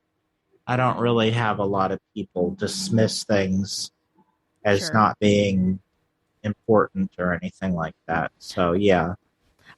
So we went to the parks. This was during D23, and we were there with one of our listeners and one of our friends, Chrysanthi, and she's a musician, and so we went on. Actually, It's a Small World, and before we got on there, she challenged everyone to notice something in this attraction that you haven't noticed before. Just because, right? We go. Sometimes you kind of go through the movements of being on attractions, and for some reason, there was a track in the It's a Small World song that I had never noticed before, and I was just like blown away. I'm like, I've heard this song how many times, and I've never heard this there's like this little fanfare, not fanfare, but this little like trill, and I never had noticed that. And so that just makes me now, because of that experience, I try really hard now to really pay attention and really listen to the music, because there's just there's just so much going on visually, and you can't always hear it all when you're there, because it all plays over each other. So one of the things with my site is, even though I try to create a experience as if you were there, I also try to make it so that all the music is clear and crisp and easy to hear, and sort of try to find a happy marriage between both of those things. See, that's what I appreciated about that Indiana Jones track that I have from, I think it was 50 Years of Imagineering, that was, they gave you all the versions of stuff. So like, for instance, in Indiana Jones, you come up to the doors and it could be I shall lift the curtain of time, or or here's glittering gold, and they had all the different versions. And the way he edited that together, it just kind of like paused in between each. And I'm like, well, this is really cool, because I don't think writing it that I would have like consciously thought like, oh, here's the three things and here's what they say. Yeah, you only get one of them when you're writing it. Right. Mm-hmm. And then at the end was even better, because I did not realize that when you pull back into the station, Sala says things regarding what door you went through. So he said, if you drank too much from the Fountain of Youth, I'll help you with strollers. That's my favorite. Right. And I was like, I never noticed that before, but that goes along with the Fountain of Youth one. And the gold one, he talks about riches. Like, I don't know. It was just all the stuff I never heard before. I hear it now, but that's because I listened to a track that kind of pointed it out, or I didn't have other distractions of the visual aspect of it. Well, one of the things is that I know what you're talking about, and I appreciate that, but I prefer to have more of just one version. But what I do is, as a separate track, I will put all the versions as just like, I'll have a track just for Mala, all the things Mala says, so that'll just be its own separate thing. And then when it comes to the ride through, I'll just have one version, so it's more like you are there, and it's more smooth, and it doesn't pause and like go through each thing. That's just my personal thing, but I do include all the versions, but usually on a separate track, so you can hear everything just in a different way. Yeah. I'm just scrolling through Oh my gosh. random pages on your site, and I'm looking at the different tracks, and I'm just like, this is such an amazing resource for anybody who's interested in Disney music at all, obviously. Or I know that it's not like necessarily like a historical thing, but it kind of is a historical thing, because you people can look back and listen to attractions. You have soundtracks and stuff on here from attractions that aren't around anymore. A lot of announcements and stuff from like Jack Wagner and stuff who aren't in the parks anymore. Well, right there, we've got the Tahitian Terrace. Right. You know, how many of us were able to experience that, you know? I wish I would have been around to experience that. Right. Mm-hmm. But that's so cool. So I've got two somewhat technical questions, and then I've got a non-technical question, and I'm just going to run through them real quick. Do you know offhand what the size of your audio collection is, like in gigabytes or megabytes or whatever? Do you happen to have an idea? Hold on, and I'll tell you. I can look. And I hope you have all this backed up in like 10 different places. Oh, I do. I have it in 3 places, actually. Oh, good. I have it actually 4 places. Even better. I think they say in the tech industry, they say 1 is none, and then like 2 or 3 is better, because... Okay, I have a number for you. Okay. I just clicked on the version on my desktop, because I keep one version on my desktop. Sure. 67.7 gigabytes. Wow. I can't. Yeah. Wow. That's amazing. That's so amazing. Incredible. Really. The next question I have then is, do people contact you to submit tracks that they have? Like, do you get stuff That's that so way? Cool. I have a wish list page on my site. So there's a lot of things on there that I don't have, things that may not even exist. It's a wish list. So things I wish existed or may exist, but I'm not aware of, but it'd be nice if I had. So sometimes people will find my wish list and send me something on my wish list. It's happened. It doesn't happen a lot, but it has happened. And once in a while, I'll strike gold and somebody will send me a bunch of stuff, and it's happened several times. So yeah, there is an exchange going on. It is a give and take. So yeah, That's neat. That's amazing. Neat. That's so cool. So I found the page. You have, currently 226 wish list items. Mm-hmm. So yeah, it probably needs to be updated. It's been about a year since I really looked at it, and I might have some of those things, and I may have thought of others that I didn't put on there. So, like here was a cool one. It was like the 59th anniversary Dapper Dan mix or something. Yeah, because Dapper Dan's Disneyland melody. Like that's, cool. Yeah, the Dapper Dan's Disneyland melody is something you can watch on YouTube as a live recording. Oh, where they just sing a bunch of Disney attraction songs, but I don't have a good clean recording of it that I see. Another thing is I'm really picky about what goes up on the site. I don't just put whatever up there. Mm-hmm. It has to have a certain standard of audio quality for me to include it. So just a live recording with a camcorder isn't gonna suffice. Sure, that makes sense. Well, you don't want to spend years of your life trying to clean it up. Yeah, and it really can't be cleaned, so there's no point to it. Yeah. And then the last one, and this one was kind of a selfish question, because we did credit you, by the way. We did a tour of Disneyland, an audio tour, as one of our episodes, and a Teresa, shortened version. Teresa and I were fun, and we kind of let's go over to Adventureland. Let's go check out the Tiki Room, and then we put like a small clip from the Tiki Room, and then like we moved on to the next thing. I have no problem with that. If you credited me, we have a lot of people that ask. Totally cool. We had a lot of people that asked, and I said DisneyChris.com. He's got a great thing. So the real question is, because somebody asked us to do a DCA version, and I said, well, I don't have a good resource for DCA music. So are you ever thinking that you're going to put DCA music on here?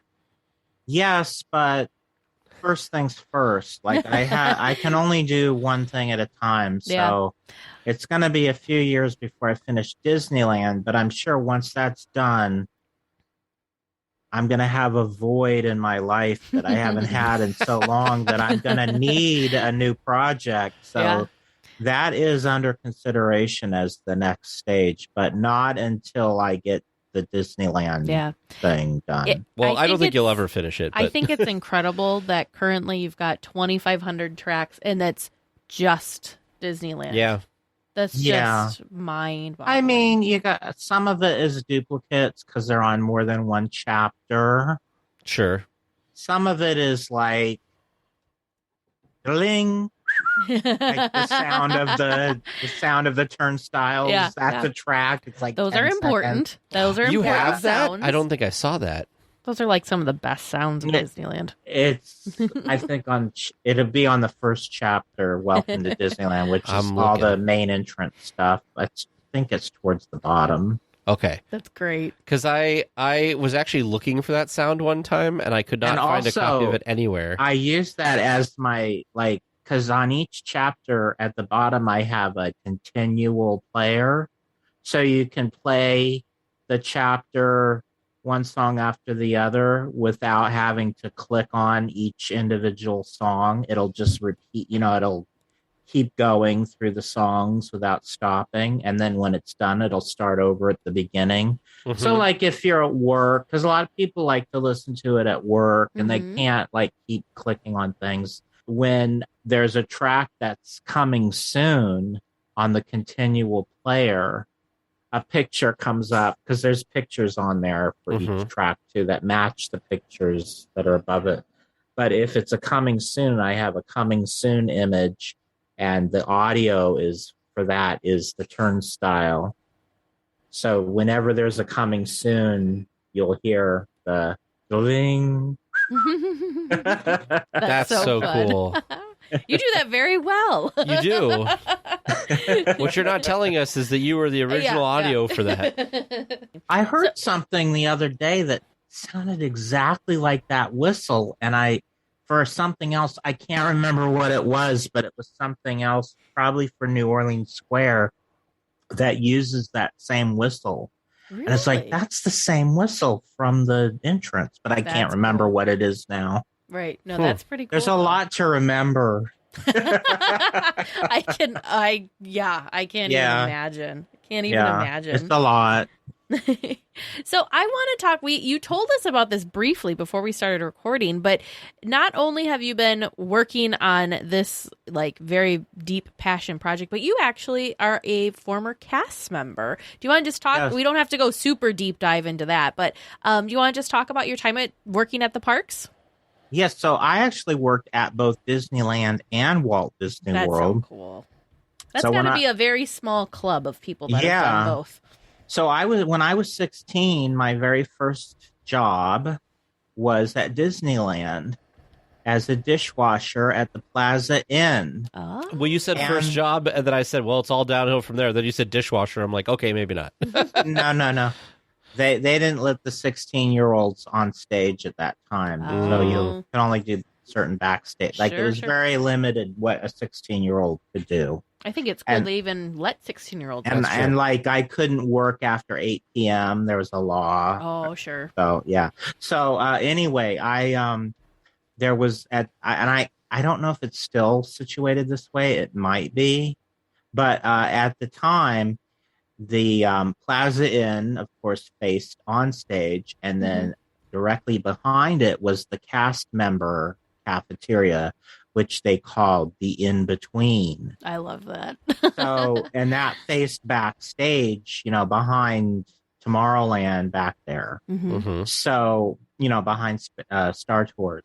So, the kitchen was in the middle of it. So we did the dishes for both places. Sure. Yeah. And they also they cooked the food for both places, because back then they actually had meals. It wasn't fast food. You could, buy a chicken dinner if you were a cast member. I don't know how it is now, but that's how it was then. And they actually had real dishes and things back then. So different times. So, anyways, that was my first job, and it was the summer of 1990, and I was 16. Am I showing my age? So then that was just a summer job. So then, because I didn't live nearby Disneyland, and I had to actually, my father arranged me to rent a room in this really lovely elderly woman's condo for the summer. How cool that your parents were like, yes. Oh, they knew I was passionate about Disney, and they wanted to facilitate it. So I rode my bike. She was about a 20-minute bike ride from Disneyland. So I rode my bike to work every day for the summer. How neat. And then when I was in college, I had moved to the East Coast, and I was attending UMass Dartmouth, and they had recruiters come for the college program at Walt Disney World. Yeah. So I, in 94, went down to Florida to work on Main Street as a custodian for the summer. And then I went back a second time. And this time I worked at the Disney Hollywood Studios, then called Disney MGM Studios. For the fall, I actually took the semester off school, and I went down for the fall, and I worked on Star Tours and the Indiana Jones Epic Stunt Spectacular. I was cross-trained, so I worked on both. So I was an usher at the big theater, and then I was a Astro attendant, the ride attraction host at the Star Tours. I didn't know they were called Astro attendants. That's great. They call them that then. I think that some of these things have come and gone. Like I had a little spiel as you were about to let everybody into the Star Speeder. I gave a very brief safety spiel, and I said, and you're supposed to do it as if you're a flight attendant for the future. So I would say, hello, everybody. I am your Astro attendant, Chris, and welcome to the nonstop Star Speeder service to the moon of Endor, yada, yada, yada. That's fun. Yeah. Oh, you know what? Now it's that little robot comes on the screen. Yeah. It's like a robot flight attendant now. They had that weird lady with the weird hair. Remember her from the original? Yes. But we sort of, after she was done, we added more. That sounds like, so this last time we were at Disneyland, just like 2 or 3 weeks ago. And I asked the train, one of the train conductors, because they have, from the audio, that the train spiel is like, please keep your hands, arms, feet, and legs inboard, blah, blah, blah, blah, blah. Yeah. And, the next stop will be whatever. And they would come over and like talk over the recorded thing, which I didn't like, because I was like, there's a reason there's a recording thing. Yeah. But I asked her about it because she was chatting with us, and she said, we're required to, because some people say that they don't listen to the recording. So if it's true. People will tune it out. You got to remember that when you're there and you're not used to being there, you're just a normal one-day visitor. You are so overwhelmed by the sights and sounds that you're completely tuned out, and you do stupid things that you normally would have sense not to do. And you have to, as a cast member, you have to keep that in mind and be patient with that. So one of the reasons why they will do that over and beyond the recording is because people are more apt to pay attention to a live speaker than the recorded message, because they'll just tune it out as part of what the show and not really pay attention to it. Yeah. But then, in my mind, I go, well, then why even have it as part of the recording? Why don't you just leave a space for, like when you ride the monorail, guy will come on and be like, oh, for the show, tonight the fireworks are at 9:00 and blah, blah, blah. Yeah, that's not really necessary. And I think they do it because they feel like they're sort of hams and they want to be heard. But I think when it comes to the train, they don't really, sometimes they come on and give like show announcements, like this is the stop for Mickey and the Magical Map. Oh, yeah. which isn't said on the recording. They'll add little extra things. And then sometimes people will not pay attention to the rules and they have to interrupt by saying, please keep your hands and arms inside because somebody has just stuck their arms out. Yes. So they have to remind you during the ride. So that happens. So, yeah. But I think a lot of times it's over-eager cast members who want to be part of it and just sort of add their own spin to things. Well, sometimes they should stop it. Yeah, I prefer to not have it interrupted, but like one thing that always happens, and it happens less now because they've come up with sort of a better solution to it, is especially in the Haunted Mansion, any attraction that has nonstop vehicles, when you have a guest who has to get out of a wheelchair and get into the vehicle, they have to stop it for a minute or a few seconds. But that means they have to stop the entire chain. So what they did for forever was whenever they stopped the vehicles, they would have Xavier Atencio come on and say, Frankie Spooks have interrupted our tour. And then, you know, the whole show would stop for a second, and you rarely would go on the ride without it happening to you at least once during your ride. So then the solution to that, which is rather clever, is they came up with a new way to handle it, where they're able to actually slow down the chain, so they don't have to. The ride doesn't have to come to a complete halt, and they don't have to make the announcement because the ride is still moving. And they're still able to load the person who needs assistance onto the attraction. So it does help it happen less, but I feel like it still happens because there are times that they even still have to stop it completely, but it happens less now than it used to. I'll agree with that. I'm always okay with it because I like the always slowing down. I was always okay with it for two reasons. The first reason is I love that announcement because that's actually, if you don't know, that's the cool. The man who wrote the song "Grim Grinning Ghost" was the one who gave that safety spiel, Xavier Atencio. And he's also the voice of the Skull and Crossbones at the beginning of Pirates of the Caribbean. But anyway, so I appreciated that. And then the second thing is you get to get a good look at wherever you stop and take it all in. So I appreciate that. Especially in the Haunted Mansion, there's so much to see. I've ridden that attraction. No idea. No, however many times, and every time I feel like there's something new that I've never noticed before. Not the new version I'm adding because I created it I actually have now a separate track of all just the safety announcements. Oh, fun. And I'm including that there. But the old Haunted Mansion ride through that's currently on my site that I'm going to be replacing, during the graveyard scene, I actually stop and have the announcement during that. Frankie Spooks have interrupted our tour.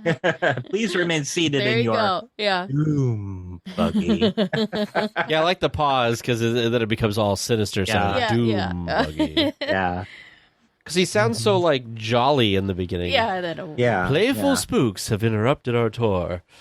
Doom buggy. It's funny to hear him because I have a recording of them a lot, doing the Paul Frees recordings for the Ghost Host. Oh, yeah. Where they're giving him direction, and you hear Xavier say, "Can you say it more like this?" It's like the same voice as that voice from the safety instructions. It's weird.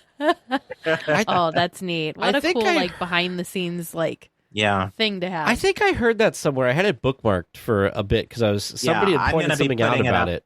I'm going to be putting it up on the site soon. I've already edited it. I just have to clean up. Because he's because it's like, do you want me to say it more like this, like more breathy or whatever, because it's like the whole track they just ran. I think they behind the attraction they had a little snippet of that. Yeah, maybe. I have the full thing, beginning to end. That's cool. And then I also have a few really bizarre versions where Eleanor Audley, the voice of Madame Leota. Yeah. She's doing the ghost host. When the Oh, hinges creak in doorless chambers. It's Maleficent doing the ghost host. Yeah. that's amazing. Oh, interesting. Yeah. That's one thing I liked from I bought, I think it was it was the Haunted Mansion 50th Anniversary CD collection. Some of that stuff is on there. Yeah. Because I had the one that had Vincent Price for Paris. Mm-hmm. Yes, right. And that was so cool because for a while I think they recorded that, but they didn't use it, and then now they're using it. They use it now after they redid it, but originally the plan was to have him do it in English and then have a French actor follow him up in French. But for whatever reason, they decided to just do the French and not include the English. Mm. But they changed it. Now they do it that way. Yeah. But I'm going to include that. Sometimes I put stuff from other parks that are related to Disneyland's attractions. So I'm actually going to include the Phantom Manor version. And it's very beautiful. And the Tokyo version. You'll hear Japanese ghost hosts. Yep. And I'm also including the scenes from Walt Disney World that were taken out. And same goes for the Pirates of the Caribbean. I'm going to include the versions from the other parks on my site. So it's going to be exciting. We got to keep an eye on your site because there's so much. I mean, if we started listening now, it would probably take months to get through all the audio that's on there. Mm-hmm. Well, if you want to stay up to date with what's been added, there's a few ways. One is I have a main index. And on the index, it has everything new marked in red. So you can see everything, and it stays red for the first month that it's just been added. Actually, no, I take it back. We recently rebuilt it. Everything brand new is green. Gotcha. And everything coming soon is red. So if it's green, that means it was added within the past month. And then another way to keep track is to follow me on social media, because whenever I add something new, I make a post on Twitter and Facebook to let everybody know. And is that is your social media, is it Disney Chris or is it Jiminy Cricket Podcast? On Twitter, it's what is it on Twitter? I think it's Chris Linden 1973 on Twitter. And then on Facebook, it's just Chris Linden. But I also have two groups on Twitter. One's called Jiminy Cricket's Podcast, which is a group for my podcast. And then the other one is called Disney Music Fans. Very cool. So if you follow either of those groups, I also update on there too. So that's another way. So as a fellow podcaster, let's talk about your podcast, the Dateline Jiminy Crickets Podcast. Well, I was reluctant to do a podcast because I'm so busy with other things. Yeah.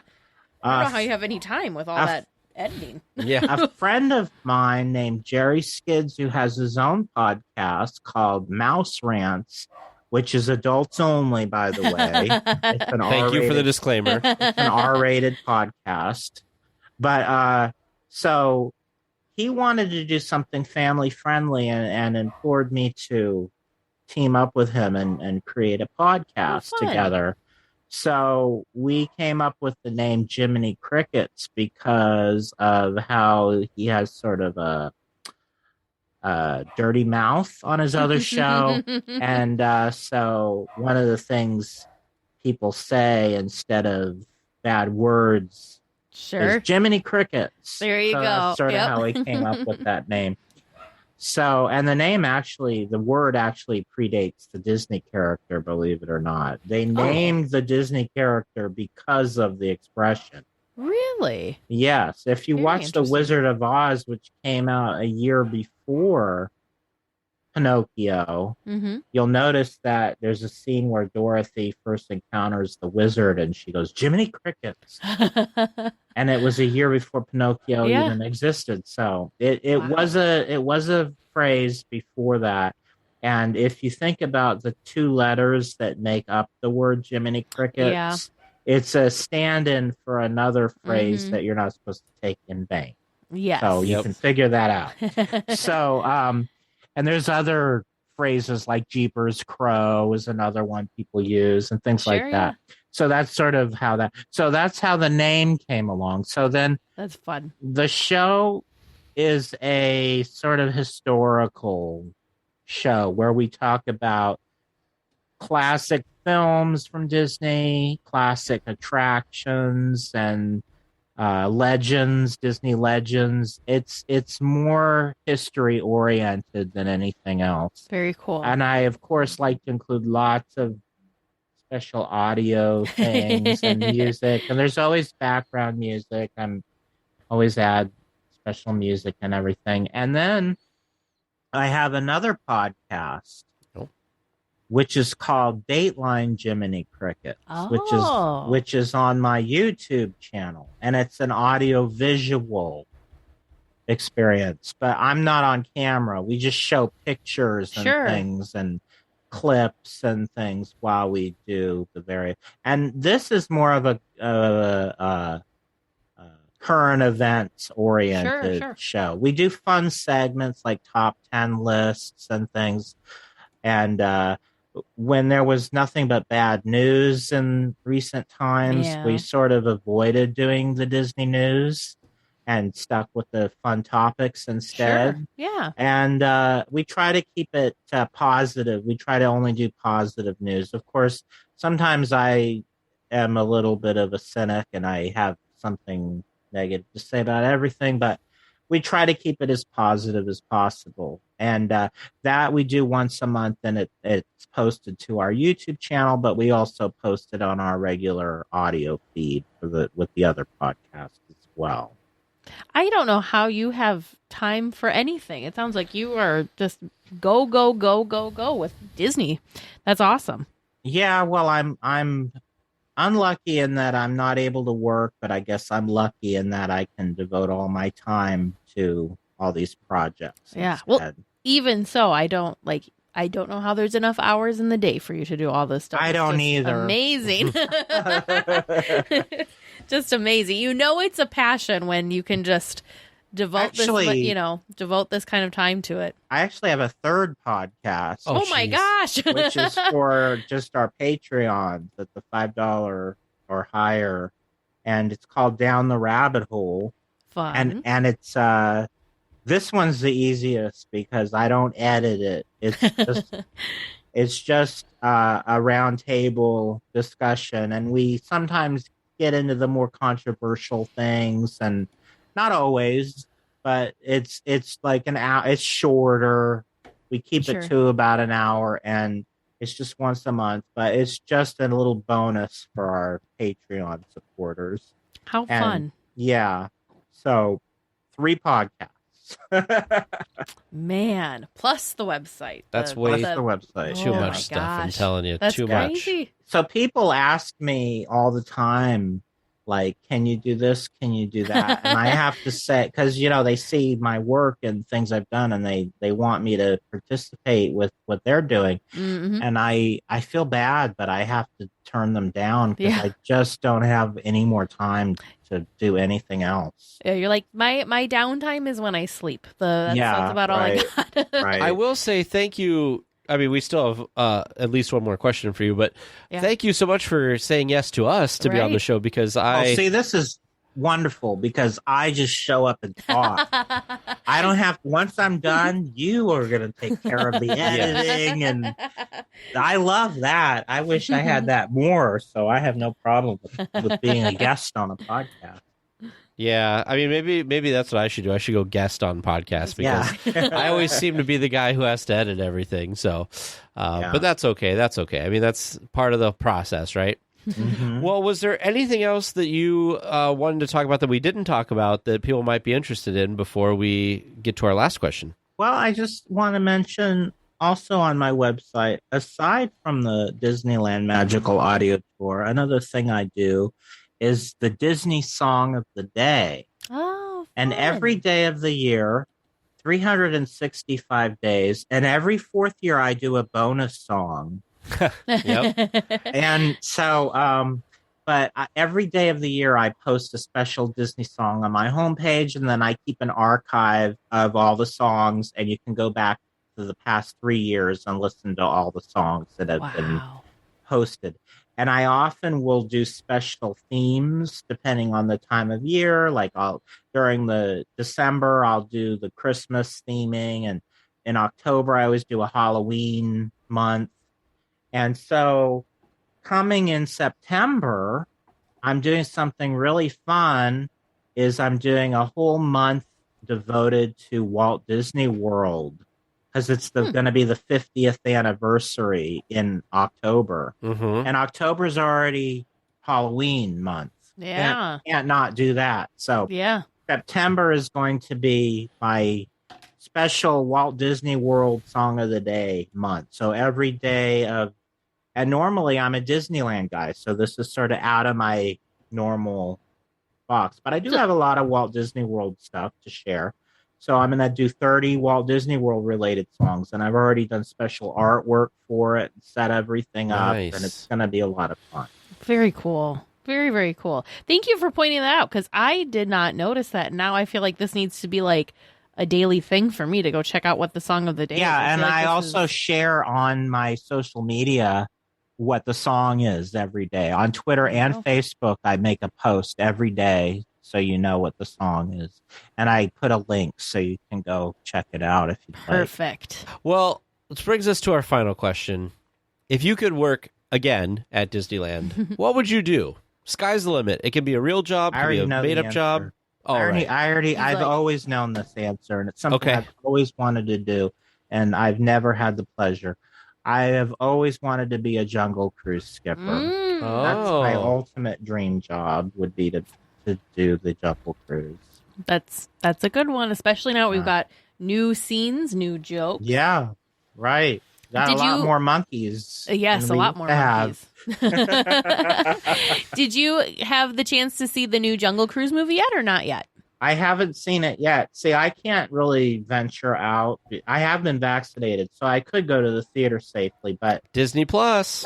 I am going to watch it on Disney. I do have Disney Plus, but I'm going to wait until it is part of the regular subscription. Sure. Oh, it's worth it. Makes sense. It was very enjoyable. I do plan to see it, and I'm looking forward to it, but I'm on a fixed budget, so I'm going to wait until I don't have to pay any more than I'm already paying to see it. Makes total sense to me, especially... That's what I've been doing with basically all of the new stuff that has had a premium. Like I waited actually a friend of mine sent me a copy of Cruella.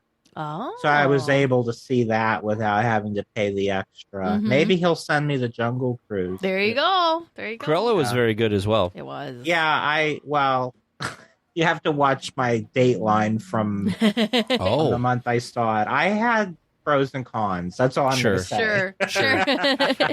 Well, if anybody listening to this is interested in that, go check it out. I'm not one to pixie dust or whitewash. That's not my style. But I mean, I am 90% pixie dust. But if I have a problem, I am not one to bite my tongue about it. Hey, there's nothing wrong with that. Nothing wrong with that. Honesty is good. Stuff doesn't get fixed if people aren't honest about things. So Exactly.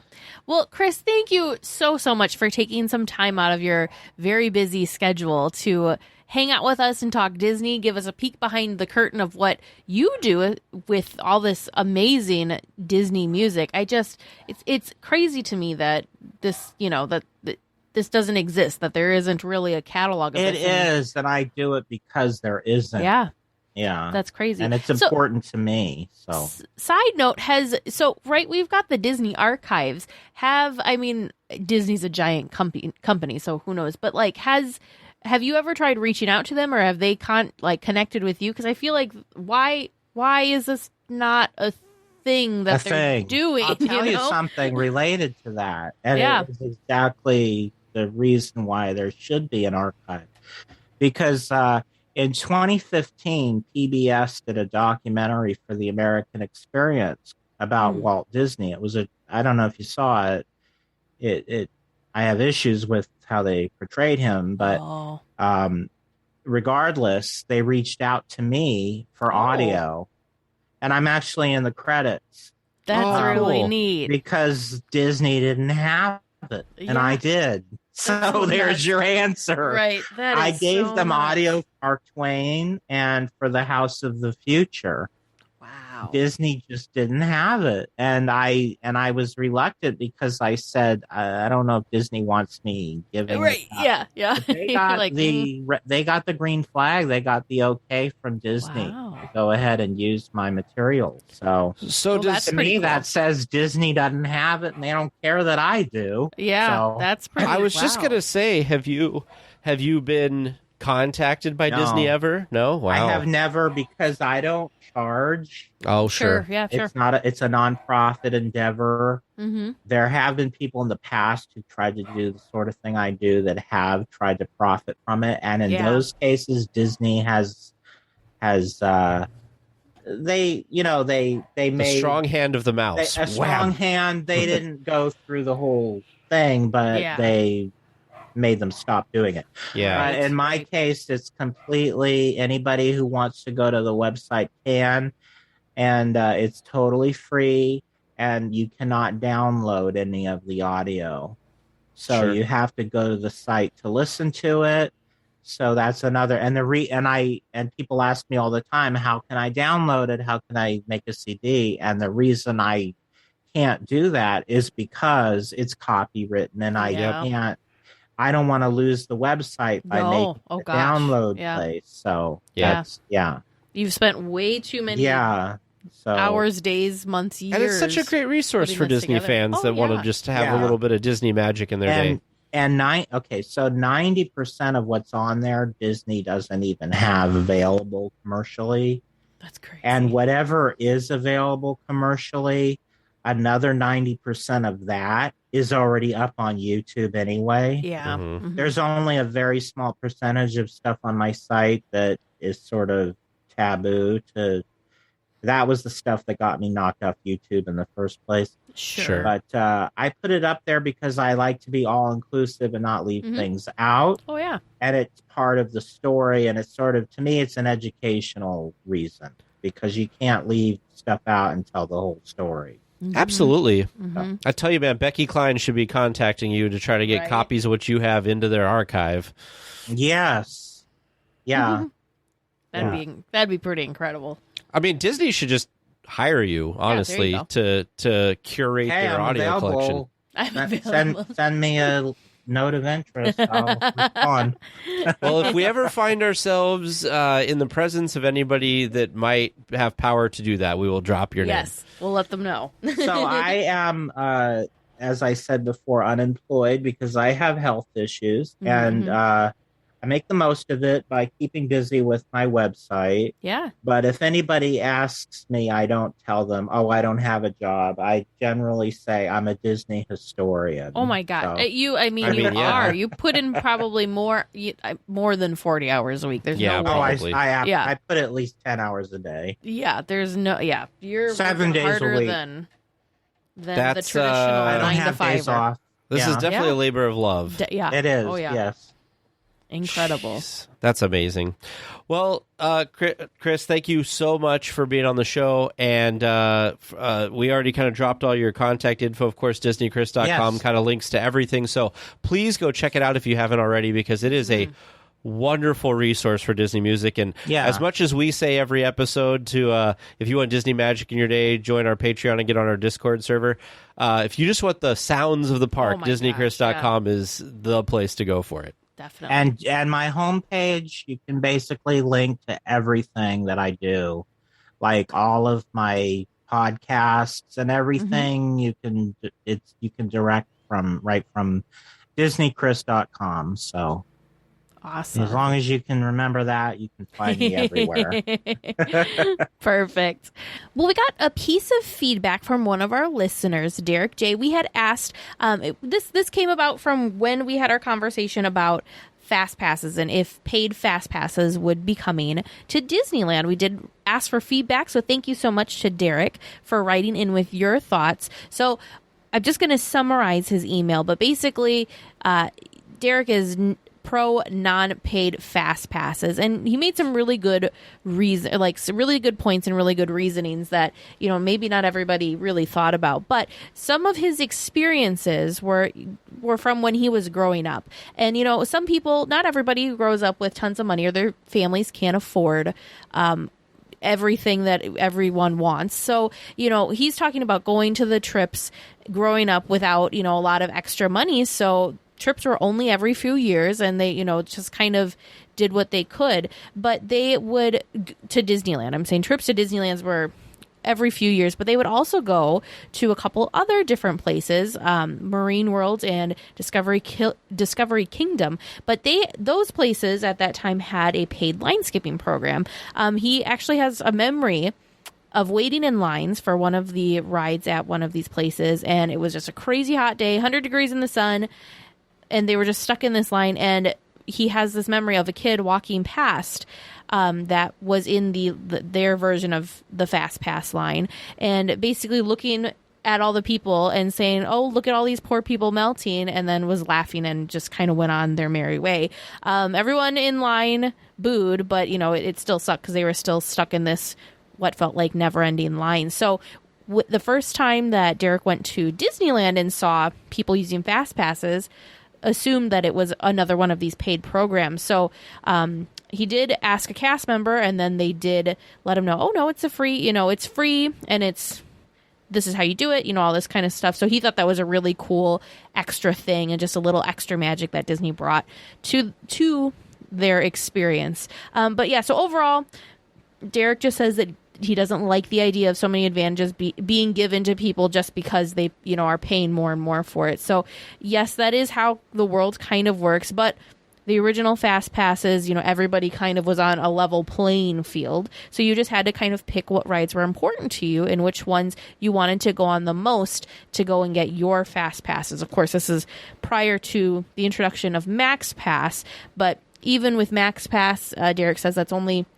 Is it an advantage? Yes, but it's not a huge advantage, just a slight advantage. So it still feels like a more level playing field with how they did it. And he just basically summarized, and I thought this was great, that how the program was, it was for everyone, and it just felt very Disney. So that was Derek's 2 cents.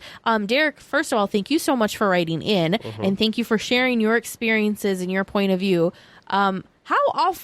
How awful that some child ran through and was like, "Oh, look," like making fun of the people waiting in line.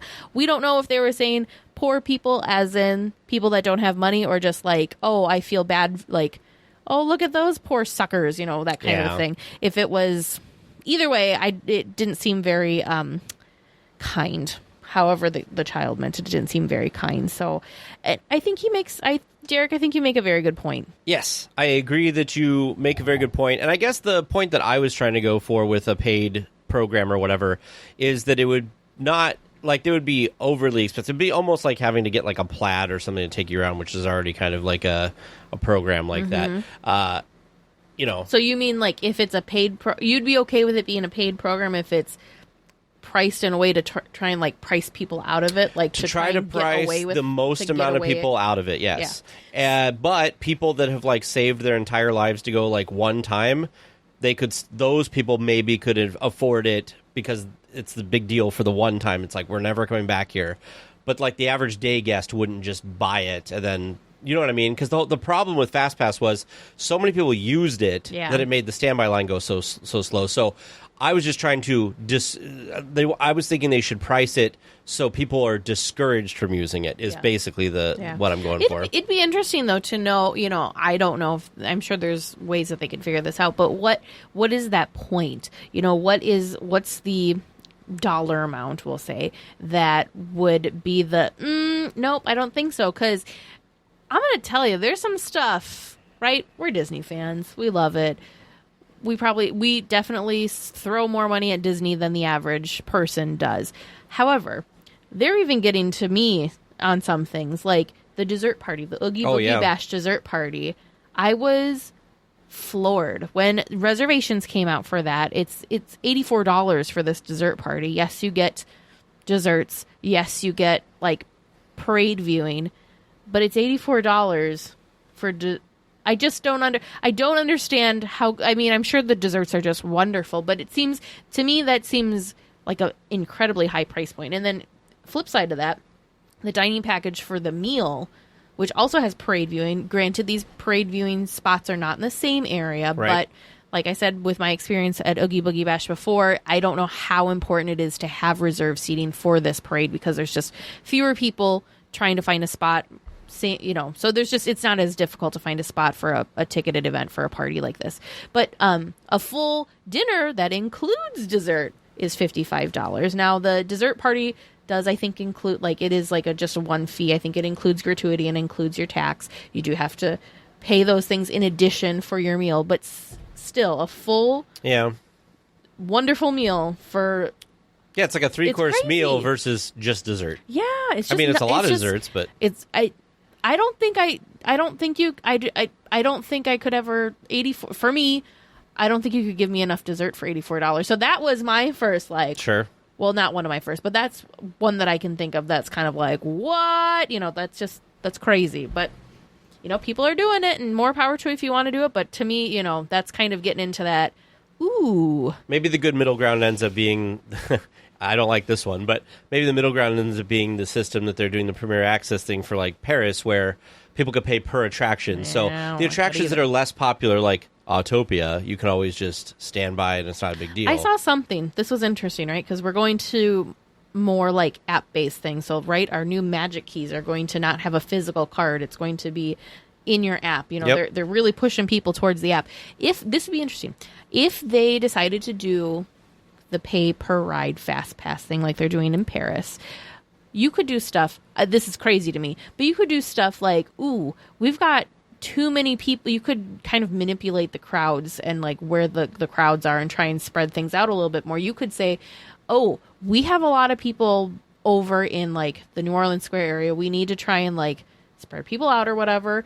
Let's get people over to Tomorrowland. Let's send a notification that the pass, I'm making up numbers here, that the fast pass is normally $10 for Space Mountain, but we're trying to get people over there. So we're going to drop it down to $6 or $7 or whatever. It wouldn't have to be a set price. They could do certain days or certain times of days where they could fluctuate passes or, maybe Haunted Mansion Holiday, like, ooh, this is crazy. We can't keep up with this. So we're going to hike it so that we get more people. Yeah. So to level out the lines or whatever. So just something I was pondering because if it's technology based, you're starting to sound like Bob Chapek. If it's technology based, they can they have more flexibility for sure. Yeah. But if it's like a ticket at a printed machine, it just is what it is. Like the original Fast Pass. I don't like that idea. Don't give them ideas, Teresa. Okay, they're only going to discount it if they go that route. Never are they going to raise it. That'll be the idea. Well, that's the pipe dream. Anyways, it was just some weird that could be something they could do idea. It's okay. I'll be the only weekly tier without an answer. Make sure you send your questions to Producer James or Producer Vern at trivia@DLWeekly.net. So, how did we do? Oh, boy. I'm a little nervous. You've had better nights. Yeah, well. I called it. I got that one right. I got the 0 question bonus right. No, you got more than 0. You did better. I'm saying you asked how we thought we were going to do it. I said, so I got that correct. Oh, yeah. Yep. So, let's get right into it. Your first question. Mater calls Radiator Springs the cutest little town in, you were both correct with, Carburetor County. Thank you, Teresa, for getting that right. Yes, you're welcome. Teamwork makes the dream work. Boom. Very well done on that one. Your second question. What year did Stanley found Radiator Springs? Your guesses were 1917 and... 32. 1932. The correct answer we were looking for was 1909. Oh. Was there a significance to that? That's just when you're in the queue going to Radiator Springs Racers, there's a plaque to Stanley... Or no, it's actually walking to the queue for Radiator Springs Racers. Oh. There's the Stanley statue, and it says on there, founded Radiator Springs in 1909. Or it's in the queue. It's one of the two. But there is a plaque saying Stanley founded this Cute little town. In 1909. Question number 3. Above the entrance to Radiator Springs Racers, the archway proclaims it to be the gateway to Ornament Valley was the correct answer we wanted. Dang. So not Cadillac Ranch and not... Cadillac Range. Cadillac Range, or what was the... The gateway to the open road. Oh, the open road, That was a good one, though. That was. That was good. Need to, make but that it was the an town Ornament slogan. Valley. And your fourth and final question for tonight. What queue are you in? You can hear Mad Hatter music, and you can see the Matterhorn Mountain. Also, if you look off the other direction, you can see Small World while you're standing under a lighthouse in the queue for Storyland Canal boats. I'm going to have to pay attention. Being able to see it's a small world. That's surprising to me, but I've never paid attention. Yeah, I always thought those bushes would be in the way, but I guess not. You must be able to peer around them. Maybe, So that was a half credit to tag for that one. if you peek through there, you can see it. Well, listeners, what do you think of how they did tonight? How did you do listening at home? Do you think that you've got some great trivia questions that we could really stump them with next time? If you've got some good ones for us, feel free to send those in to trivia@dlweekly.net. Well, we will be back next week with more Disneyland news and information. Until then, go out and enjoy the parks. Please remain seated until the podcast comes to a complete stop and the doors have opened. Then collect your belongings, watch your head, and step carefully from the episode. On behalf of all of our crew, thanks for traveling with us. And we hope you have a happy and memorable visit here at DL Weekly.